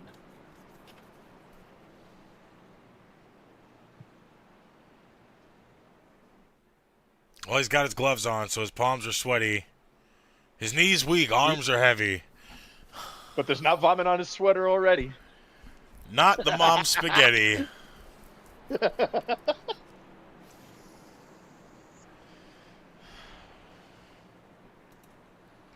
Now, J.J. Moore, also in that wreck, fell all the way back into 14th place right now. Most likely talking to crew chief and team at this point in time on open channels. Yeah, it's unfortunate what happened, but you know, when everybody's that bunched together, coming to 3 to go, 2 to go, it's just it gets tight. Nerves get high, and you know, eventually someone's gonna make a mistake, and that's the blessing and the curse of Talladega. It's a double-edged sword. And of course, the person that caught the worst brunt of it all. You can see it on his face, devastated right now. Stage 2 really should have been his. Of course, the 4 and the 41 got around comfortably. Can't really blame that for that situation. Just a little bit too much contact from that 5 car. Going back to what you were saying earlier as well, that 5 car was really close to Parker. I kind of batted it away. You know, that's probably what they're supposed to be doing. You know, he was intending him to push him as far as they possibly can, but that is just too much of a push there now. Parker not really looking forward to finishing the stage under caution, but unfortunately, Stage 2 under caution from the 3rd caution of the night. That is Stage 1 and 2 finished under caution as they are on lap 60 and a half at this time.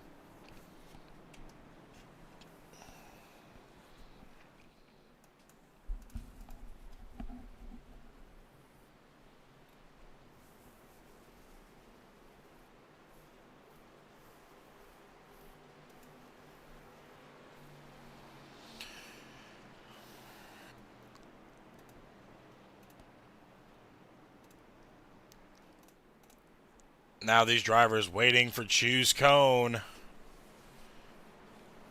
at the mark past the line after pit cycles, this time by pits officially open. And we're going to see almost all these drivers go down pit road.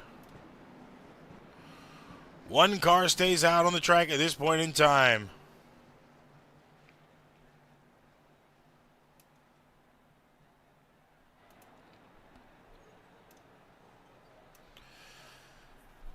Eight car of Morton in his stall, 28 in their stall, 3 car, one of the last few to get into their stall as they got the pole tonight.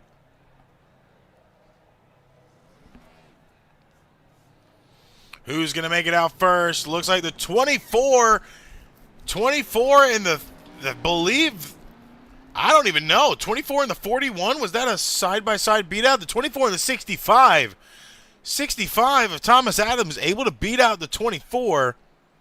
41 of DJ Vincent beats them all out, but the 28 of Kyle Sims did even better.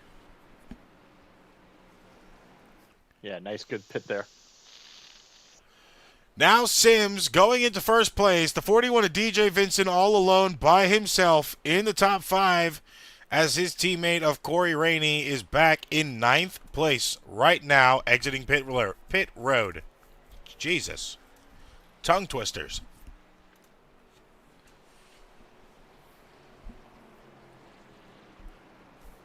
You know, speaking of RFD, while we've got some time to talk about some notes we got here, we did have an interview with Rainey last week.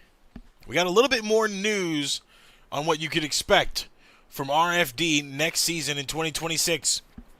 RFD is rebranding the team to RVR Racing for the 2026 season. After purchasing the old Stewart Haas Racing power plant, they will be running the latest from the Ford Performance and the 2026 prototype schemes that we have seen this weekend for Talladega.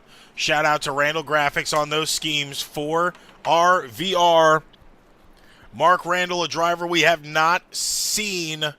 He will be back next week for his debut for RVR going forward. If I'm not mistaken, RVR for their last names, Rainey, Vincent, Randall Racing.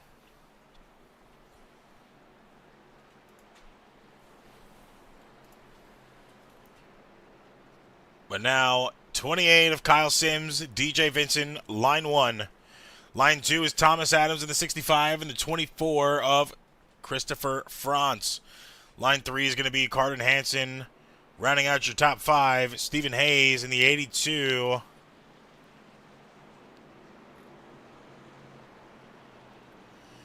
Then you got the 09 of Fox.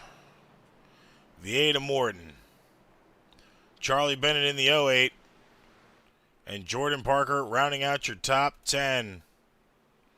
Something I needed to do, and I'm not going to forget to do now. We're going to watch Parker blow through these gears on this restart. We're going to go ahead and pop the camera up to a not-so-happy team owner and driver at this point in time.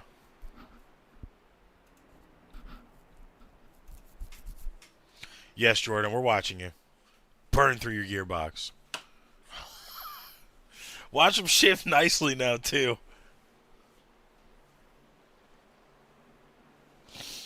Oh, here it goes.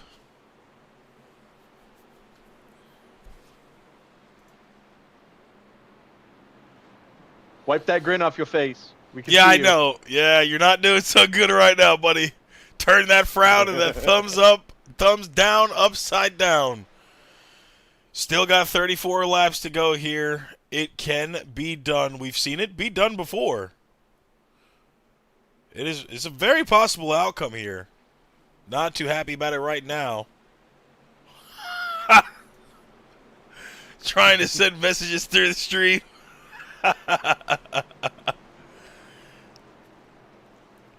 Now he's going to lock back in here.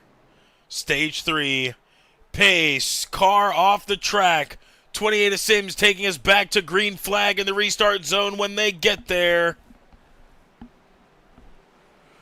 Green flag being waved, and we're going to watch Jordan chip away of his plastic on his gearbox. I'm going to let the chaos begin one more time.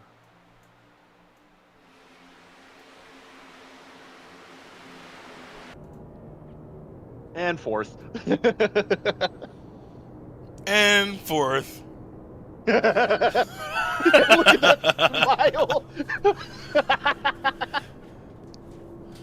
Following on track right now. Nameplate as well has the picture for his grandfather.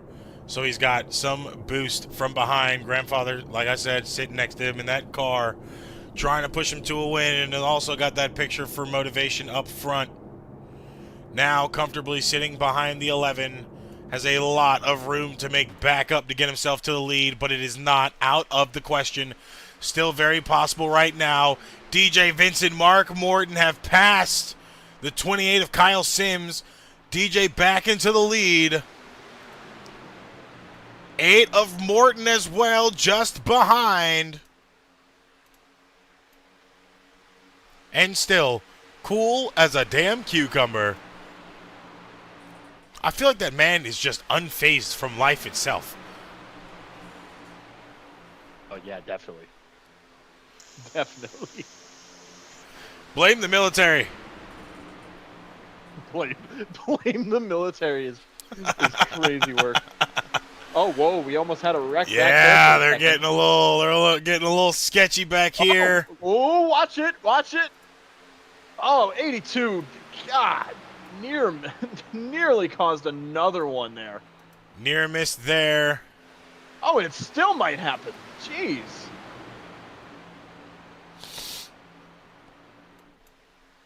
Getting real risky for the biscuit right now.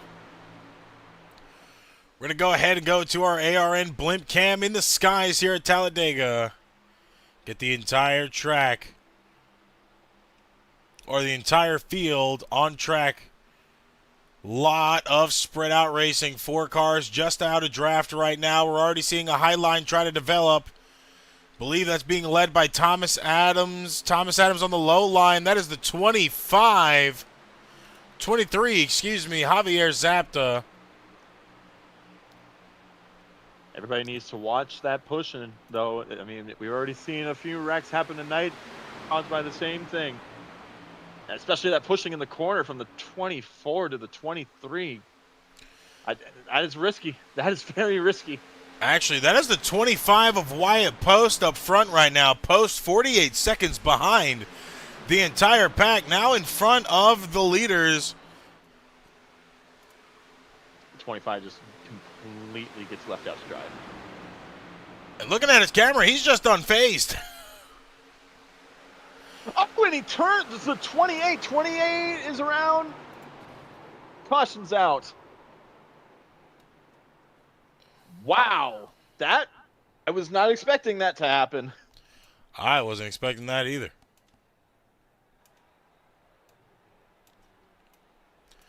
It's a weird situation there.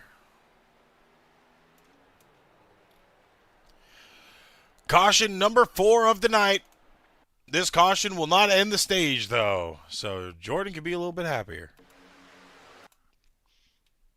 4 car sitting in the back.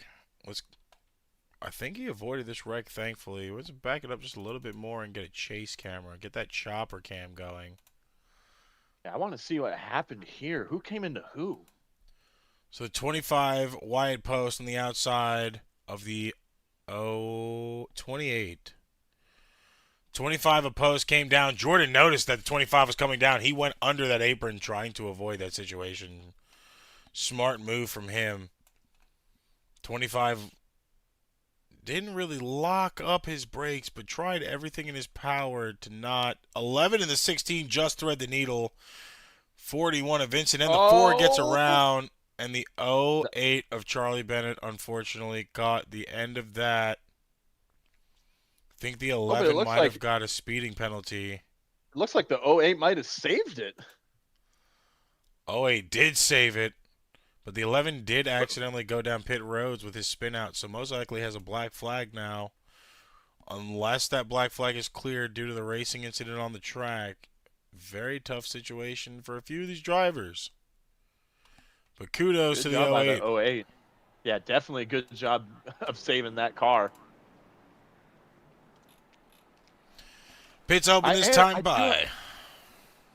I just have a question though. I don't understand what the 25 of Post was doing. You're a lap car, and you're holding up the leaders, and then that happens. Post most likely trying to get that side draft to make a difference there, keeping himself in front. He would have got his lap. Now officially being put back a lap down. It's an unfortunate situation. You know, the leaders were involved in that, but as a lap car, he does have the right to fight to keep his lead lap or to get his lap back within reason. That's going to be up to race control to decipher if any penalties during the race or after the race are going to be given, of course. Tricky situation for a few of those penalties, as some seemed to be race incidences, but that one, it's going to be a little bit tough to call. The 28 was already assumed in his position in the line. Technically, the 25 encroached on him, so with my knowledge of having to officiate leagues before, it seems like the 25 most likely will get at fault for that one. Yeah, and look, I get where the 25 is coming from. You know, being a lap down, you want to be able to go ahead and get that lap back. You want to fight and claw to be able to get your lap back. But at the exact same time, you have to show respect to the guys on the lead lap. Yeah, I mean, that's really the biggest thing you have to do. Like you said, you have to show respect to the guys on the lead lap. If they're faster than you, don't hold them up. You know, Exactly. race your and race, don't, let them pass. Yeah, exactly. And especially don't make it that close. Give them a little bit more room. The 25 just came down and basically gave no room whatsoever for those lead cars.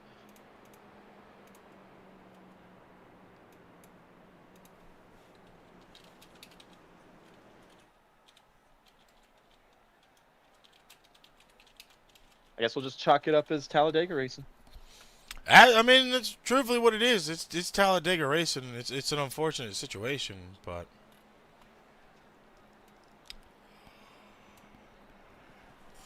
now the 23 of Javier Zapta going to be in the lead at this point in time. Two-car, what? In second place, the 24 of Christopher Franz.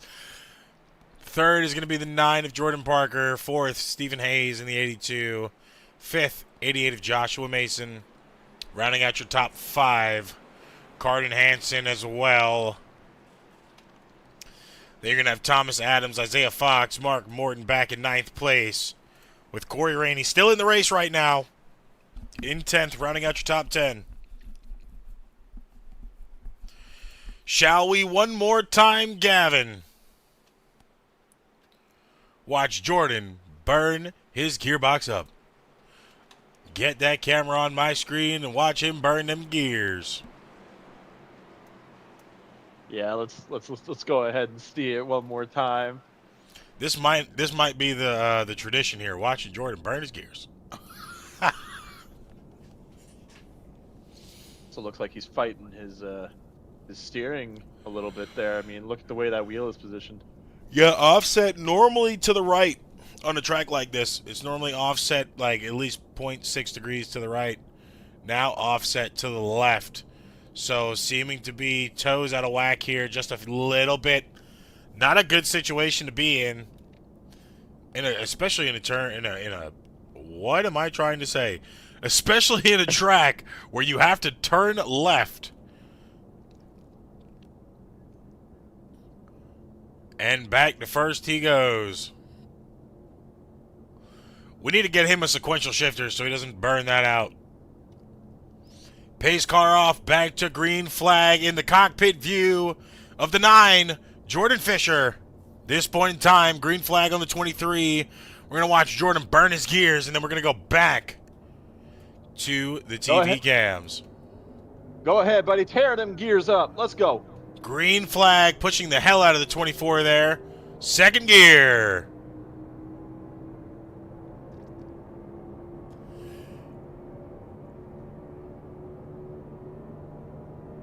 And fourth. Second gear and fourth. Now it looks to be good. They're making a lot of room. 24, 88, 20, and The 24, the 88, and the 9, all on the low line at this point in time. Christopher Franz leading this race. We're going to go ahead and take the tower off your screen just for a second to show you the playoffs at the start of this race. The 9 of Jordan Fisher, who we are following right now, plus 23 to the good for the round. The 8 car of Mark Morton now sitting in 4th place, plus 20.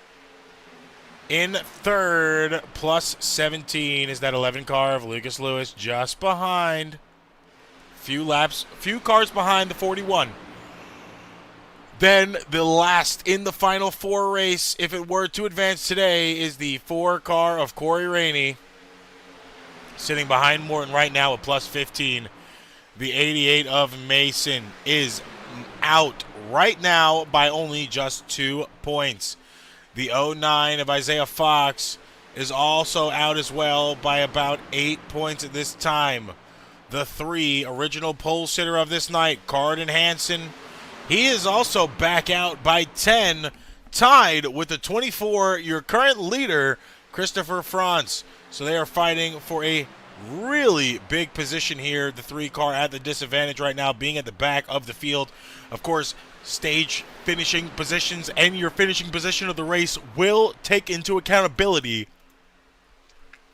But of course, as always, when this race is finished, we will have the interview from the top 3 drivers, and we will have an immediate acknowledgement of the next round of 8 race playoff sit. Of course, the leaderboard will not be able to be updated in time, as I am not that fast at it in graphics, but I will be able to read them off to you.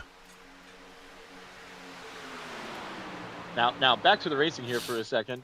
This whole race, from stage 1 to stage 2, we have seen a train forming, but now that we're in stage 3, we're really starting to see the 2 wide coming out, and everybody wanting to go ahead and, you know, try and do their thing to make their way into the playoffs further. Double file racing is most likely what we're going to see here for the entirety of this stage. 3 wide for the lead right now. Mark Morton, Jordan Parker, and Corey Rainey, all 3 wide. Ooh, 24 be able to squeeze back in there instead of getting completely hung out to dry. Manages to go ahead and get back in line on the inside and try and get back up there to work with his teammates. Jordan white knuckling that steering wheel right now, trying to hold on to the lead. 8 car Mark Morton on the outside gets the lead right now. Will he be able to hold on?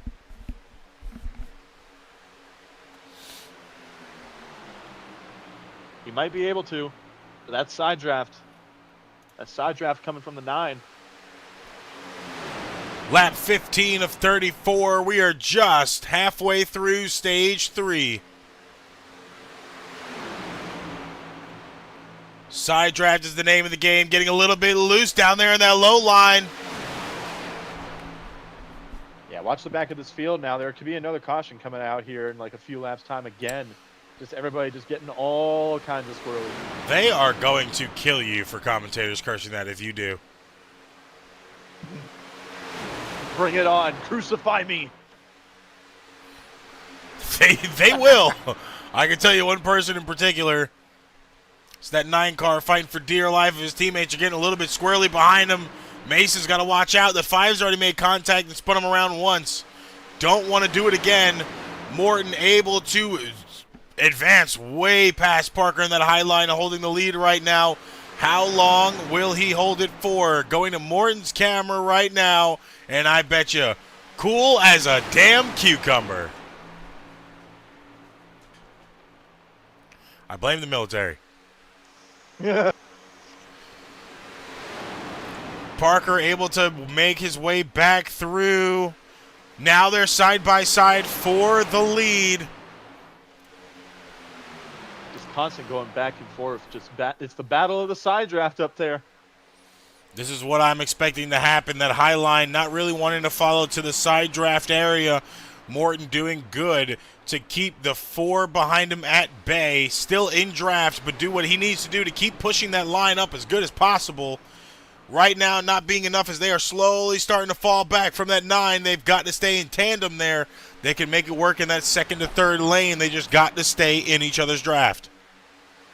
Yeah, most definitely. And look at the 24 back just behind the 88, just constantly weaving back and forth, back and forth.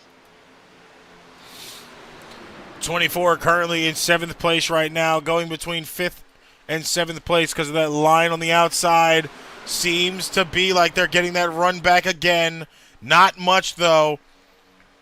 4 car of Rainey just behind Morton, the 41 of Vincent as well. Behind his teammate, 11 of Lucas Lewis, 25 of Post. All in that high line. But now they are slowly losing time. 8 and the 65 side by side. 65 is in 4th place at this time. Yeah, that inside line is definitely a lot more grouped together, a lot more organized than that outside line. Oh, we have a car burnt up, the 88, completely off the pace. 88 falling back bad. It looks like he might have blew a tire out. Yeah, that's what it's looking like. One of those. He might be overheating, actually. Let's go ahead and see if we can get into his cockpit, see if he's got any lights on. No lights on right now. Motor does not sound good. He might have blew a motor in the draft. That might be the end of the night for the 88. Unfortunate, and especially when he was running up there with just trying to lock himself further into the playoffs. That's very unfortunate. Looking at Morton. Morton able to get around, though, with all of that mischief on that side. Now Morton claims the lead for himself. Corey Rainey just behind. DJ Vincent in 3rd. Lucas Lewis in 4th. Parker 5th, rounding out your top 5.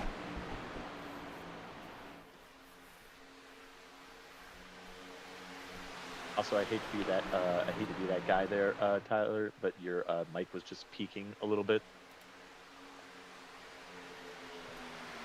Let it. It adds to the announcements. It adds to the racing. 10-4. If my mic is peaking, that means there's energy behind these calls. 15 more laps to go. Nothing but side-by-side action right now is now the 5 of J.J. Moore, someone that has been a very dominant driver this season so far.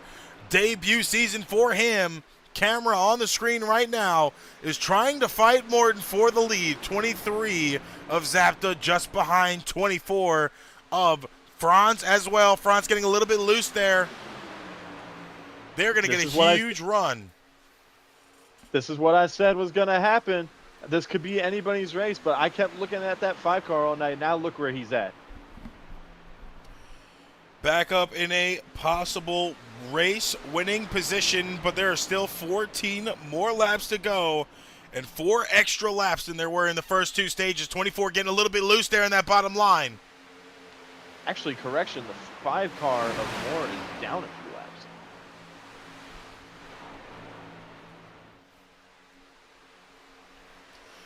They're losing a lot of draft. Top line becoming dominant even though they have more cars in that bottom line.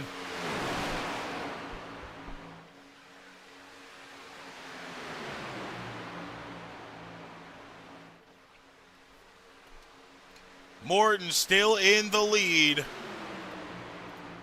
JJ trying to fight him off.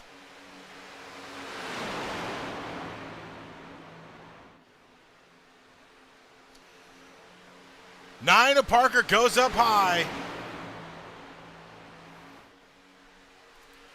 He's about to be dipping and dodging around the field, trying to make his comeback. 13 more laps to go.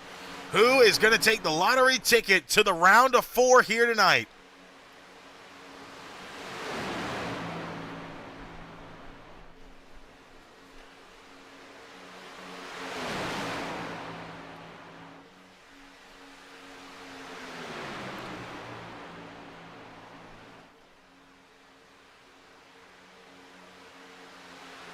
The 5 of Moore trying to make it work. But, oh, I just looked at the tower. Moore is 5 laps down. Moore is not fighting for a position right now. The 23 of Zapta would be fighting Morton for the position, as the 23 is now just past Morton for the lead with JJ's help of draft. Yeah, that's what I was trying to tell you earlier. I just noticed that on the tower, too, that JJ was 5 laps down. So not in it for a race win here, but definitely in it to pull or push a teammate to the win. Yeah, good position for him to be in to be able to help some one of his teammates.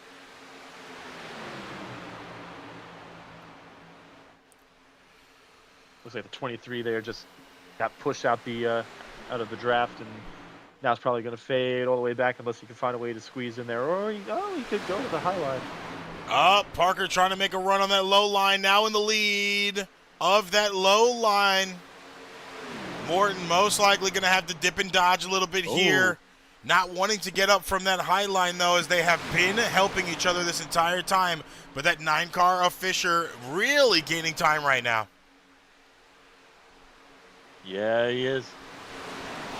Oh, we a got little bit of contact, 65. There. Thomas Adams made contact with the wall. No caution. He's still slow, green, no one wrecked.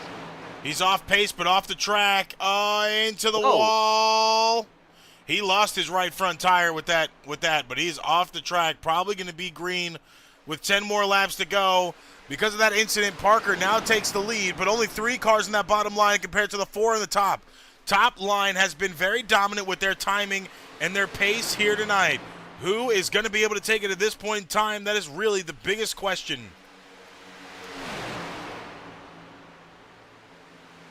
Biggest question right now is, am I going to be able to stay in this seat for much longer with this craziness? 10 to go. Buckle up, gentlemen.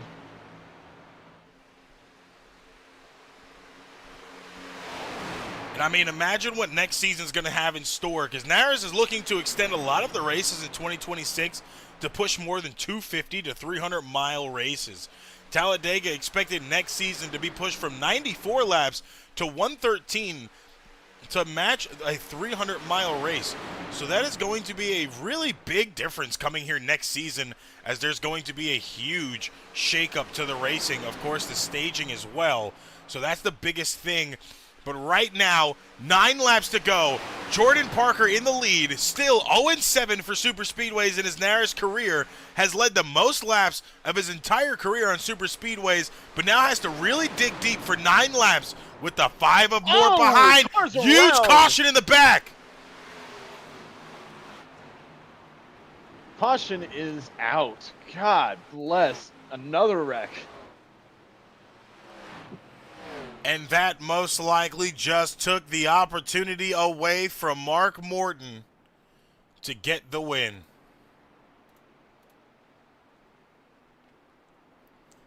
Still, cool as a damn cucumber. I don't understand how that man does it. Don't get it either.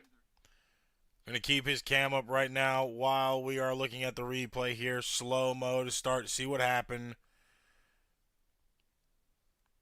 I think it might have been a bad bump here. Oh, the no, 08 of Charlie Bennett, who was suspended for the same situation just 2 weeks ago, causes another caution here tonight. Morton around into the 4 of Corey Rainey. That's going to cost a lot of damage to the 8 car. Most likely the 4's front end is going to be chewed up as well. Got to wonder if there's going to be a bigger penalty for the 08 now, causing another wreck off of his suspension to now add another one to the night. Yeah, that's not a good look on the 08 there. I mean, you were gone for, how long was he gone for? What did you say? 2 weeks? If I'm not mistaken, he had a 2-week suspension. Yeah, doing that after 2 weeks, coming back and doing that, yeah, that's not going to look good in race control. Mind you, he's also not a playoff driver either. Yeah, just ruined an opportunity for a driver that was just up there all night. Very, very unfortunate. Just, yeah, look at him. Complete state of disbelief. Cool as a damn cucumber the entire night. Now he's just kind of like, shit. Most likely he's out. I don't think he's going to be able to do anything back. I mean, there's going to be a lot of damage on that vehicle for him to even... Yeah, he's giving us the signal. Mark Morton most likely out of this race for the rest of the night. Unfortunate for him. It's a tough situation to be in. Morton, we love you, buddy. Welcome back. It's been a long race without you. Hopefully we see a little bit better coming forward next week.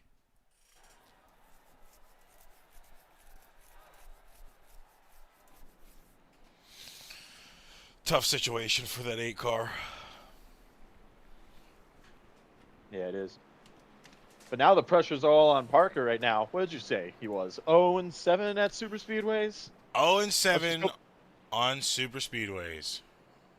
Let's just hope that the Kyle Larson luck or the commentator's curse doesn't come at him tonight.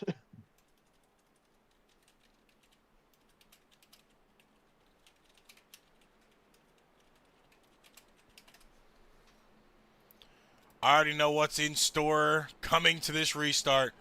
Jordan Parker in first place. We're going to have to run that back and watch that clutch go hot. Christopher Franz sitting in second right now. A lot of drivers dropping feeds at this point in time. I do not have a feed from Jordan nor Hansen.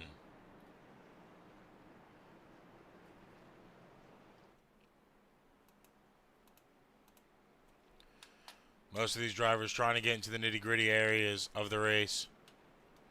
So we're not going to focus on the cameras anymore. We're going to focus on the racing for the rest of this night. Yeah, probably for the best. Go ahead and let them drivers just lock in instead of us, just kind of chirping at them while sitting up here in the booth.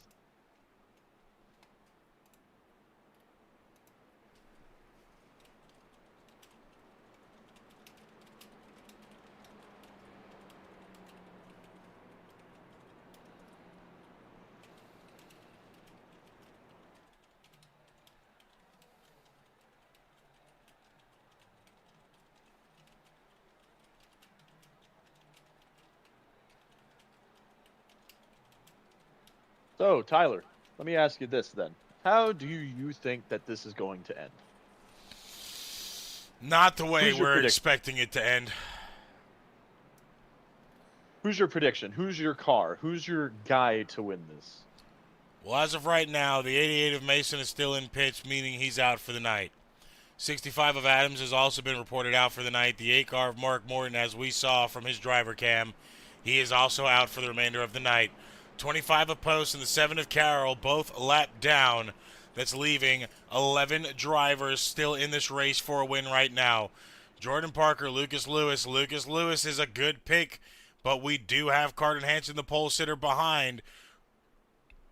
I feel like it's going to be a mid-pack resurgence. I can't say who. I do not know who.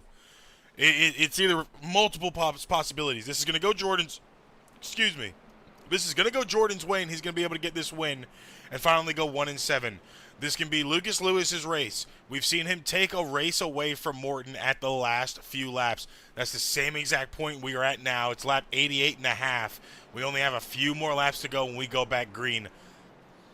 Or we could finally see Carden Hansen, very dominant on super speedways, swoop in and take it out. The 09 of Isaiah Fox as well, sitting in the distance. He could find a run to make happen at the end. I mean, there's way too many possibilities. I personally can't say which one I'm more comfortable with in seeing, because I don't know what we're about to see for these last few laps. Either way though, Tyler, I have a feeling it's going to be an interesting finish. But if I had to go ahead and I had to choose somebody, I'm going to say this. Do not sleep on that 3 car. It's going to be hard to sleep on the 3 car. I mean, that man's a machine. We've seen his time. He was beating out everybody's time today. Feedback from Jordan. We get to watch him burn gears again. Go ahead, slam him, bud. Green flag in the restart zone. Here he goes, slamming through them gears. Uh-oh. Off the track. What in the world? He's back on now. Probably some of that steering offset. Still in the lead. Lucas Lewis just behind. Following the leader right now. Jordan has only led 28 laps here on the night. 5 more laps to go. First race of the round of 8. Stage 3. Ride the Dente 250. 3 wide for third.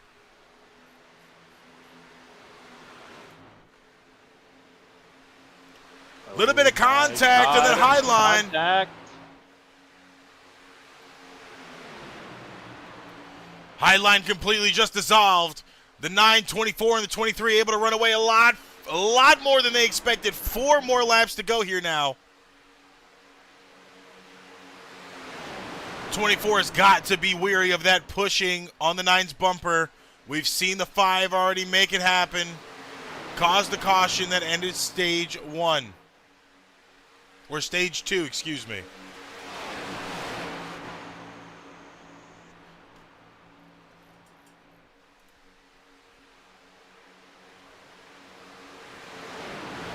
Pretty solid right now on that low line. Low line has a lot more guys in it than the high line.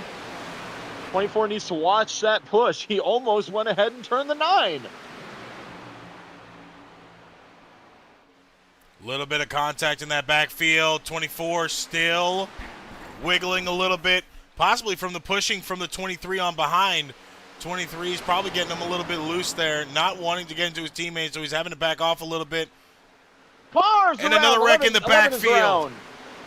11 of Lucas Lewis. Contact. Another wreck again. Man. With that being said, it's either going to be a green-white checkered or it's going to finish with Parker in the lead.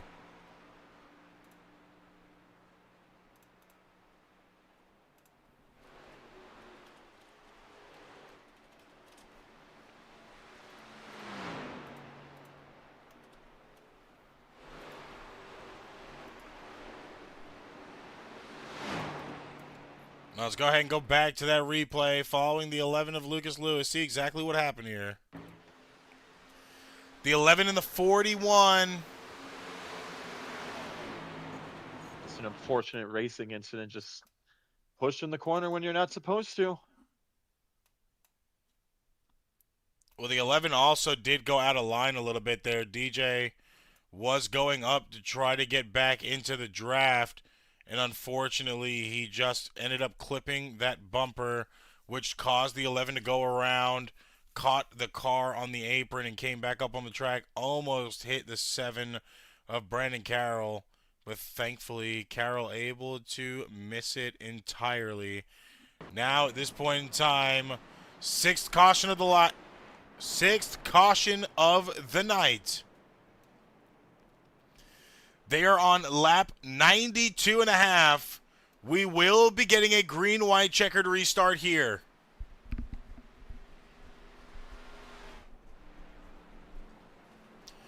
High anticipation right now for that 9 of Jordan.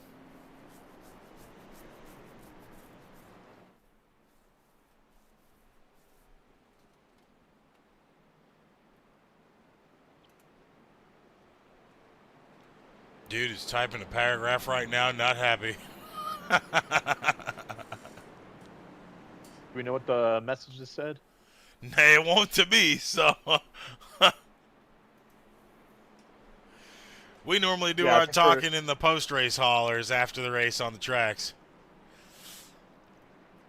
Yeah, you see him signaling right there. Be to us. You see him looking up. Not be to us. Yeah. No, it's never to us. You see him looking up right there, trying to dig deep. Yeah. Race for his grandfather. Imagine if the 9 car was just messaging us, be like, yo, y'all talk too much. I don't think race control added the extra laps. They just threw a white flag.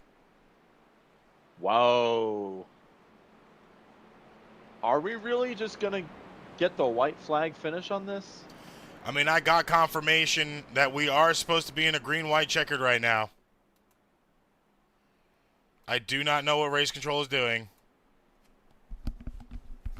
Yeah, we can't have the race end like this. We need this green-white checkered, man. This has been amazing.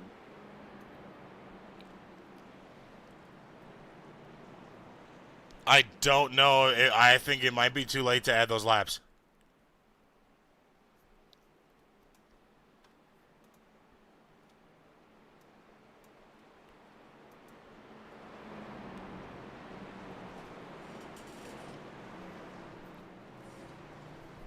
.93.5 laps right now. That white flag is still out on the tower. White flag still out on the stands. Fisher himself confused at what's going on. Seems to be trying to talk to race control because we are supposed to be allotted a green-white checker. This stage 3 is not supposed to finish under caution.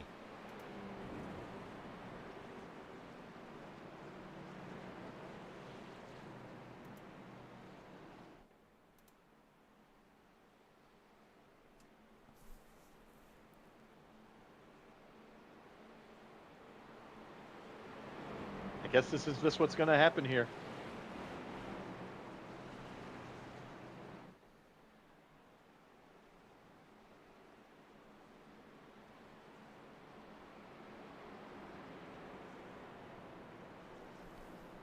That is unfortunately a lackluster finish there. That's on race control.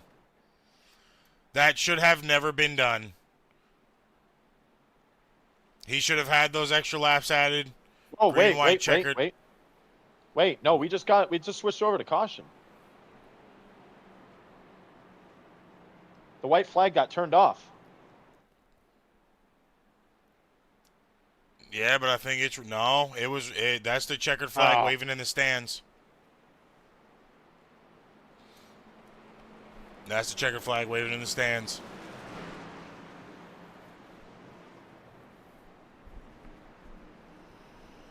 Nine car, gonna be able to take the win there.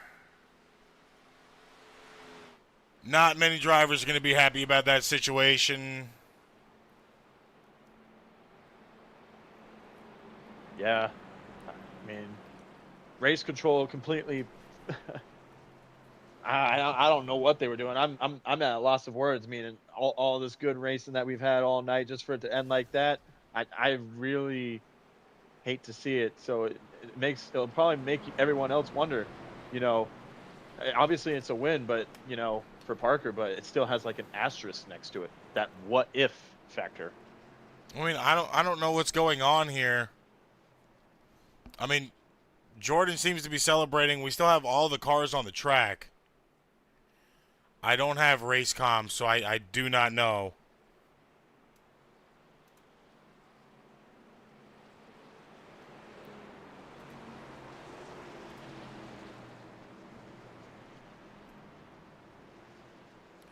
I'm very confused.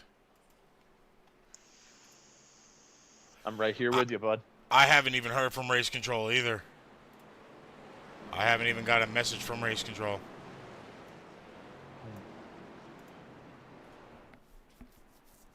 I think that's going to need to be discussed after this, no doubt.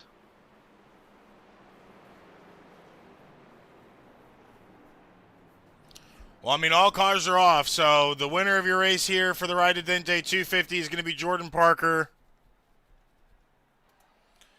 Not the call I wanted to give, because it should have been a green-white checker. That was confirmed from Parker himself. Don't know how race control dropped the ball on that, but as Beyonce said, somebody's getting fired. I go ahead and burn it down nonetheless.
Parker finally goes 1-7.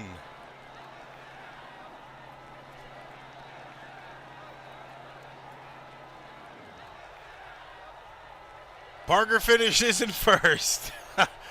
Christopher Franz in second. 23 of Zapta in third. 82 of Hayes fourth. Lewis in fifth. Vincent in sixth. Hansen in seventh. Rainey in eighth. Fox in ninth. Rounding out your top 10, the controversial 08, Charlie Bennett. We are going to let those drivers get out of their seats before we do some interviews. We're going to go to a quick commercial break, and we will be right back with interviews. So do not go anywhere.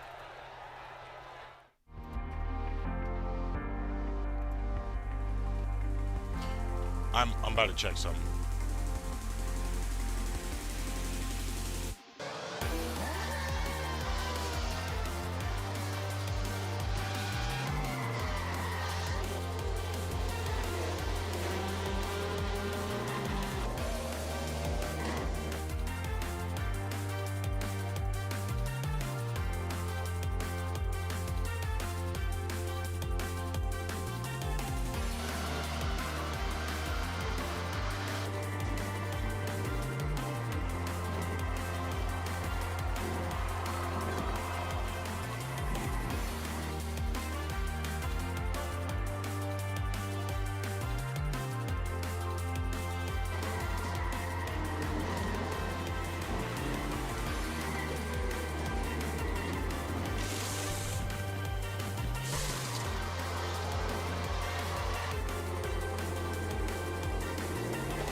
Musker can't defend. He's got the outside line for the second part, and he can't hold on. Going the long way around. We're going to be 3 wide for the lead as they all come to the line. Who is going to take it in the end? And here comes Lockwood. He's going to make the move to the outside. Quinn tries to force it off a little bit, but there he goes. It's going to be side by side through turn 1. Will he be able to cover him off? He does. Weaving back to the left-hand side. Reynolds is trying everything. The kitchen sink is being thrown at it. They're leaning on each other. Coming into turn number 3. It's going to be a drag race through 3 and 4. Coming back to the line. Here comes Frisch on the bottom. Bouchard's going to hold the inside. Tries to be the late breaker here. They're going to be side by side through the final chicane. They bang doors, but keep it clean. As they're still 4 wide on the run down into the back straightaway. Demerit's looking for a line as well. What is going on in Michigan? Novak into the fence. They're still beating and banging. And to the line. He is much faster coming through there. Is there damage on Challenger? Abramitis is ahead. There's going to be a race to the line. Who is going to get it?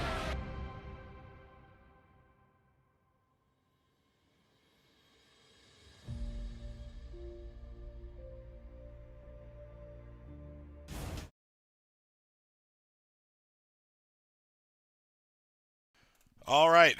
Currently, with our second place finisher, because the third place finisher has peeled the hell out of here. That being the 24 of Christopher Franz. Gavin, would you like to try to ask some post-race interview questions? I will let you go ahead first, and I'll just feed off the back of you. So, by all means, go ahead. That was a horrible way to say that. What did he say? France. You know what I So, looking at your board, you started in, I think, 10th place. Finished all the way up in 2nd. How was the track feeling for you tonight? I mean, cars didn't really seem to be too loose, but I'd like to hear some insight from you. Yeah, no, actually, I felt like the car felt way better this time around that compared to at Daytona, like a month and a half ago. Was at Daytona when I was getting pushed, I could not take the pushes like at all, and I'm not really sure why, but it just would get the car loose, and I decided, just back off. But this one, I felt like I could take pushes, anything, and it felt good, and that was just fun.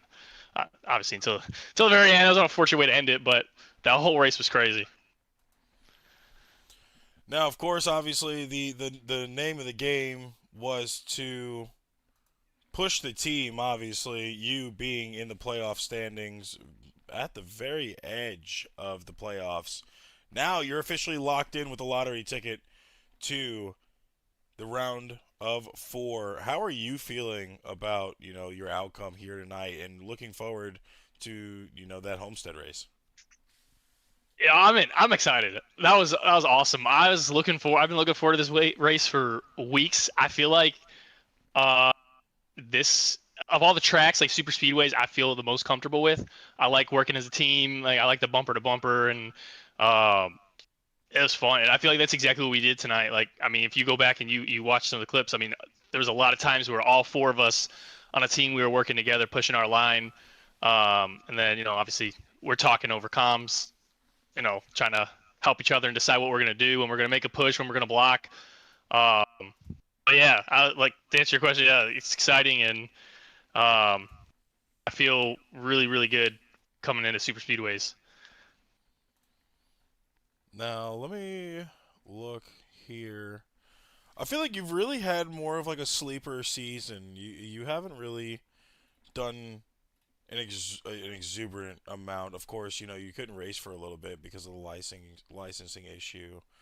But I mean, I feel like you've came back pretty strong to end the rest of your season out. I don't even believe you have that.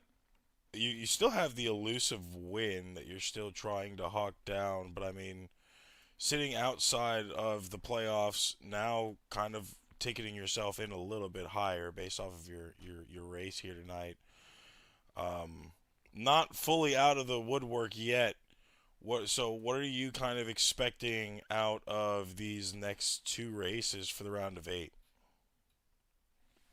It definitely.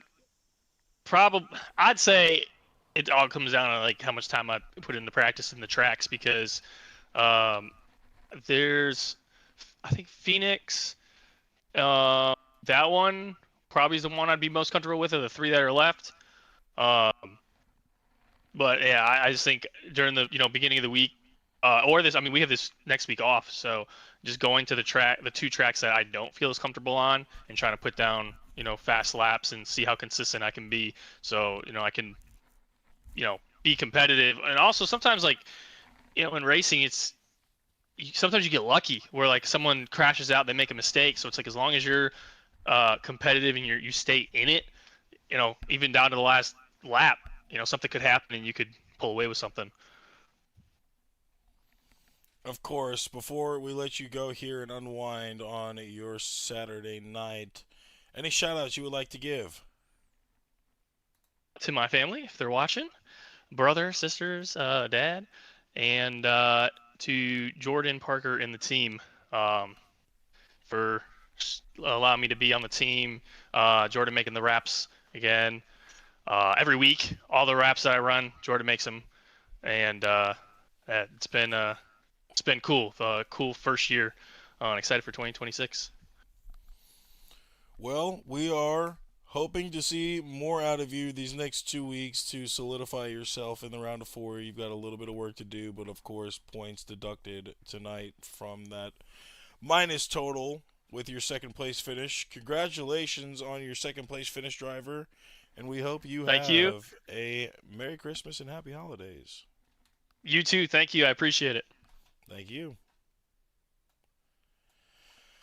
That being your second place finisher of Christopher France. And guys, get your ears ready, because you know who's coming next. The man himself, the elusive 0-7 driver at Super Speedways, the owner of Parker Motorsports, and the owner of the NARAS Cup Series, that man being Jordan Parker. Let's go ahead and hit it one time. I know you don't like it, but we got to get you your props. We're going. I knew that was coming. Locked yourself into the Final Four off of tonight. Off a technicality there. Green, white, checkered. Unfortunately, between race control, lines got blurred a little bit. But you came into this race plus 23. Now walk away green and advanced.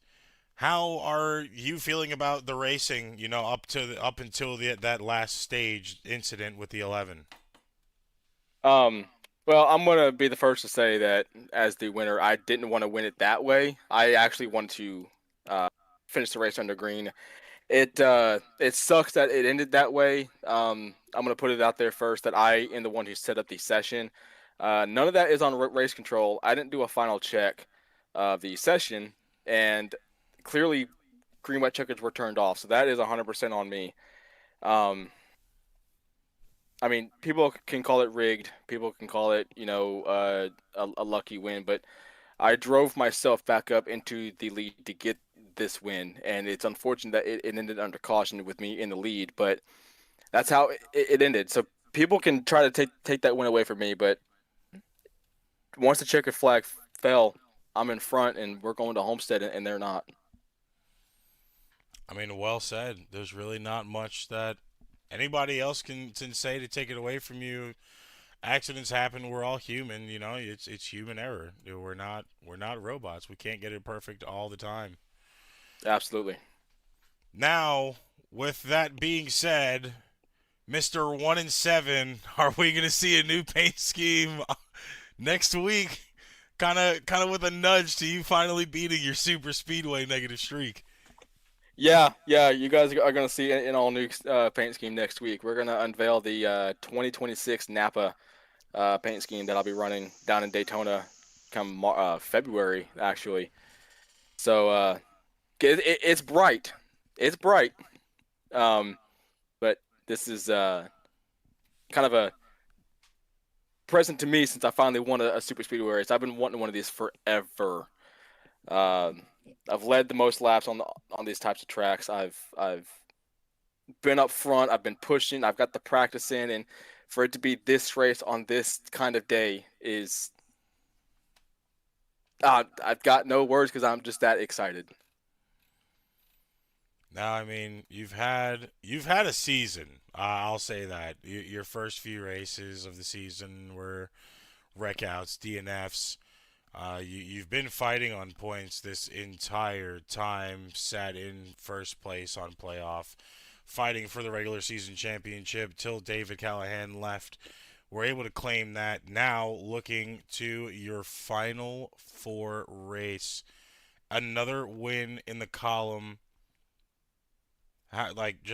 What are we looking for the remainder of the season? Because now, with that win, I don't believe the stats have been updated yet. With that win, you are now in a 4-way tie for the second all-time wins. Yeah, that ties me with two. I'm gonna have to look now. That ties you with Mark Morton, Josh Mayu, and Lucas Lewis. And well, going into Phoenix and Martinsville, I'm stepping back just because I want the 88 and the 24 to lock themselves into Homestead. It's very important that we can get all three cars into the Final Four. It would have been 4, but unfortunately Christian decided to step away for some personal reasons. But Nonetheless, we're still going to fight to get all 3 cars into the Final Four, no matter who that 4th car is. And it all starts right here. It all starts right here with this 9 car. The 9 car had to win today. That way the 88 and the 24 can go compete in the coming weeks. I know that we're taking next week off, so I'm going to be working with the team day in and day out as much as I possibly can to ensure that they get the practice that they need. For Phoenix especially, since that is a very, very tough racetrack. And then we're going to be focused especially on Martinsville, since we all know what happened last time we went to that track. We try to forget about it, but it's difficult. We try, but when you have 33 cautions, it's just lingering in the back of your head. I'm going to be working with Christopher, especially since he needs that short track practice. I mean, he made some gains tonight. He's out by 7 right now going into Phoenix, but Josh, I've got no worry about. He lost a couple points tonight. He's out by 3. I just checked it. And we're going to make sure that the 88 and the 24 get into it. Now, Gavin, you haven't asked any post-race interview questions yet. Would you like to take a crack at it with our leader here? There is one that comes to mind. So obviously you and your teammates were able to run up front the entire night. What was y'all's strategy for tonight? And if we had actually gotten the green, white, and checkered, how would it have panned out for you and your team?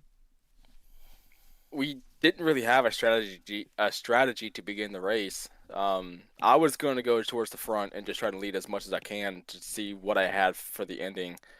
Clearly, the Fords and the Toyotas had something different because they hooked up and they were class of the field in my mind. I don't believe I was at all.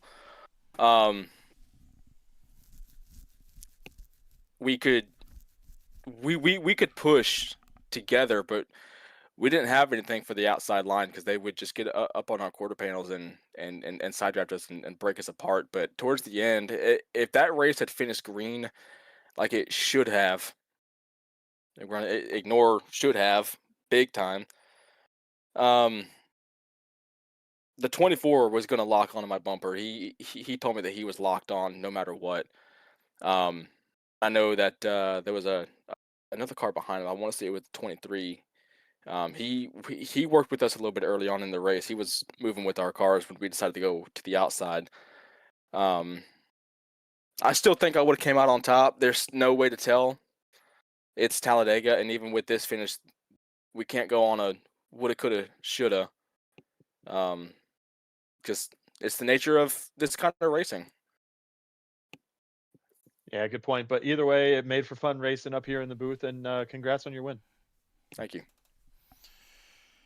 Yeah, I mean, one hell of a way to cap off the rest of your season. Now finally locked into the Final Four. First person locked into the Final Four. I'd like to pick your brain a little bit. You know, what can we or are we going to be expecting out of you for Homestead for the Ford EcoBoost 300?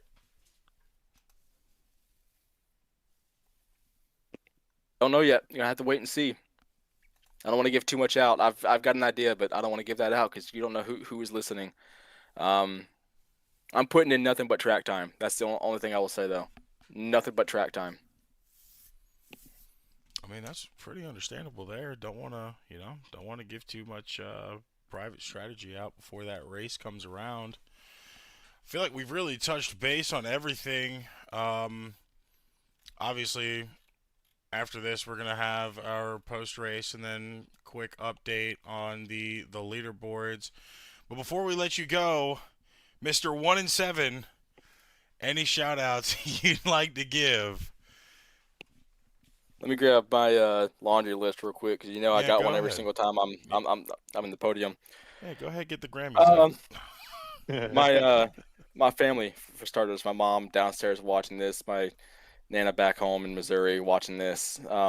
This one was big for me because today is my Pawpaw's birthday. He would have been 75, so this one was huge for me. I had to win this one. I know I'm a little teary-eyed because of it. As soon as I got across the start finish line, my Nina was texting me. She's going, "Yay! I know he's looking down. He's running down those golden streets." Um, so yeah, big shout out to my pawpaw because this was our first race that we went to 11 years ago, and right where I burnt it down on the wall is where I sat a couple rows up in the Moss Thornton area of Talladega, and it's it's emotional because you don't know when you're gonna last see a loved one. So just as we lost Greg Biffle just 2 days ago, I want to thank my team for working with us all night long. I want to thank everyone here who's showing up, and I want to thank you guys especially for coming in. As I say every time, taking your Saturday nights off and doing this for us because it's what we do on the weekends. We love to come out here and have fun, but give me a minute. You're good, man. Take your time. It's all good, man. It's yeah, it's a blast to have you guys in the booth. It's awesome. So I want to thank you guys especially for putting on this show so we can put on the show. Well, someone's got to make it interesting. like I say always, just leave that to the OE. He'll make it interesting. But like I say always, man, thank you for letting us be here on a weekly basis, of course, and be the voice. Obviously, ARN coming back for next season, Trucks and Cup. I cannot wait for that. And obviously cannot wait to see you maybe go 2-7 on super speedways next season, starting off on Daytona, Clash, and then the obvious race. Schedule in the works right now for the graphics, so that will be posted soon for our live races. But obviously, congratulations to you on your elusive super speedway win. Obviously, props to you and your entire team, and I cannot wait to see who else will join you for that round of 4 championship race. Thank you, boys. Thank you. Yeah, you're more than welcome, man. Go get out of here. Go soak it in, man. You earned it. I'm definitely going to. I'll see you guys in 2 weeks. Yes, sir. We'll see you in 2 weeks. I'll talk to you in the holler after this. Yeah, I'll be there as well. That is your race winner, Jordan Parker.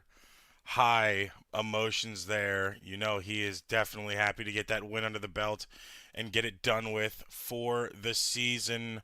Now, looking towards the Final 4 race. Not many drivers left to claim that ticket. Only 2 more races to do it. The 9 car of Parker has obviously taken that golden ticket in, and now is the first one in this round to advance. It was the same situation we've seen in the round of 12. He was the first one to claim the ticket then, and has now claimed the ticket again. Now, who will be the next 3 cars to join him? That is the biggest question going forward, Gavin. Yeah, most definitely. But it sounds like from what Parker went ahead and told us that he really wants to be able to go ahead and get his teammates in there. And obviously they're going to, go ahead and discuss race strategy over the next few weeks. So expect to see them joining him soon. That is something that we're gonna have to keep eyes on through the track. I mean, Parker Motorsports has been a pretty dominant team so far this season. They've only gotten better with time. Time will tell, though. They have a lot more competition on the track, and that's something that they're going to have to pay attention to going forward. Like he said, the 88 of Mason, not too far behind, the 24 as well, had made a little bit of a difference to those points going forward, but not much of a difference so far, as we've had almost all cars in the top 8 join us tonight, including Mark Morton for his return, which unfortunately ended a little bit early before the end of that race. But of course, we are off next week for Christmas. We are officially taking our vacation, last vacation of the year. We will be back on January 3rd, 2026 at Phoenix for the Duel in the Desert 170. After that is our last round of 8 elimination race, where the last winner advancing to the Final Four championship race will be crowned. That will be on January 10th of 2026 back at Martinsville for the Banging Bumpers 250. And the last track for the entire Season 2 schedule will be on January 17th of 2026 at Homestead for the Ford EcoBoost 300, where we crown the second season champion of all time here for NARAS. I feel like those 3 races that we have left on our calendar year are going to be hectic. Then after that, Homestead race will be off for about a month, and then we'll come back for our first 3 races: the Daytona Clash, the Daytona 500 qualifying time, and then, of course, the duels at Daytona before we wave the green flag to start Season 3 on March 7th of 2026. Yeah, a bunch of good races to go ahead and, end the year, and then a bunch of good races go ahead and begin. So I'm looking forward to being up there in the booth broadcasting with you, man. Oh, I look forward to it as well. It's going to only get better with due time, and then the more faces we're going to bring into this as well, it's only going to change how the finishing order of a lot of these races. But, of course, finishing order for tonight's race, the 9 of Jordan Parker gets his elusive superspeedway win in the books, now putting him into the Final Four race. The 24 France finishes in second. Zapta finishes in third. Hayes in fourth. Lewis in fifth, rounding out your top 5. Vinson in sixth. Hansen in seventh. Rainey in 8th place. Fox in 9th, and rounding out your top 10 is the 08 of Bennett. Just outside of that top 10 is the 25 of Wyatt Post. 28 of Sims in 12th. Brendan Carroll in 13th. J.J. Moore, 5 laps down, finishing in 14th place. And in 15th, out earlier in Stage 3, the 8 car of Mark Morton. Joining him out as well was the 65 of Adams in Stage 2.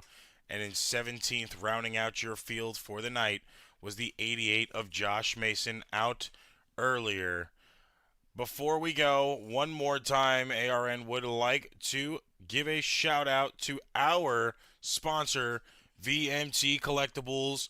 They specialize in 1/18th, 1/24, and 1/64 scale diecast cars from top brands like NASCAR, NHRA, Hot Wheels, ERTL, GMP, and Auto World. So if you're looking for more than race chase pieces to limited editions, they are the place to be.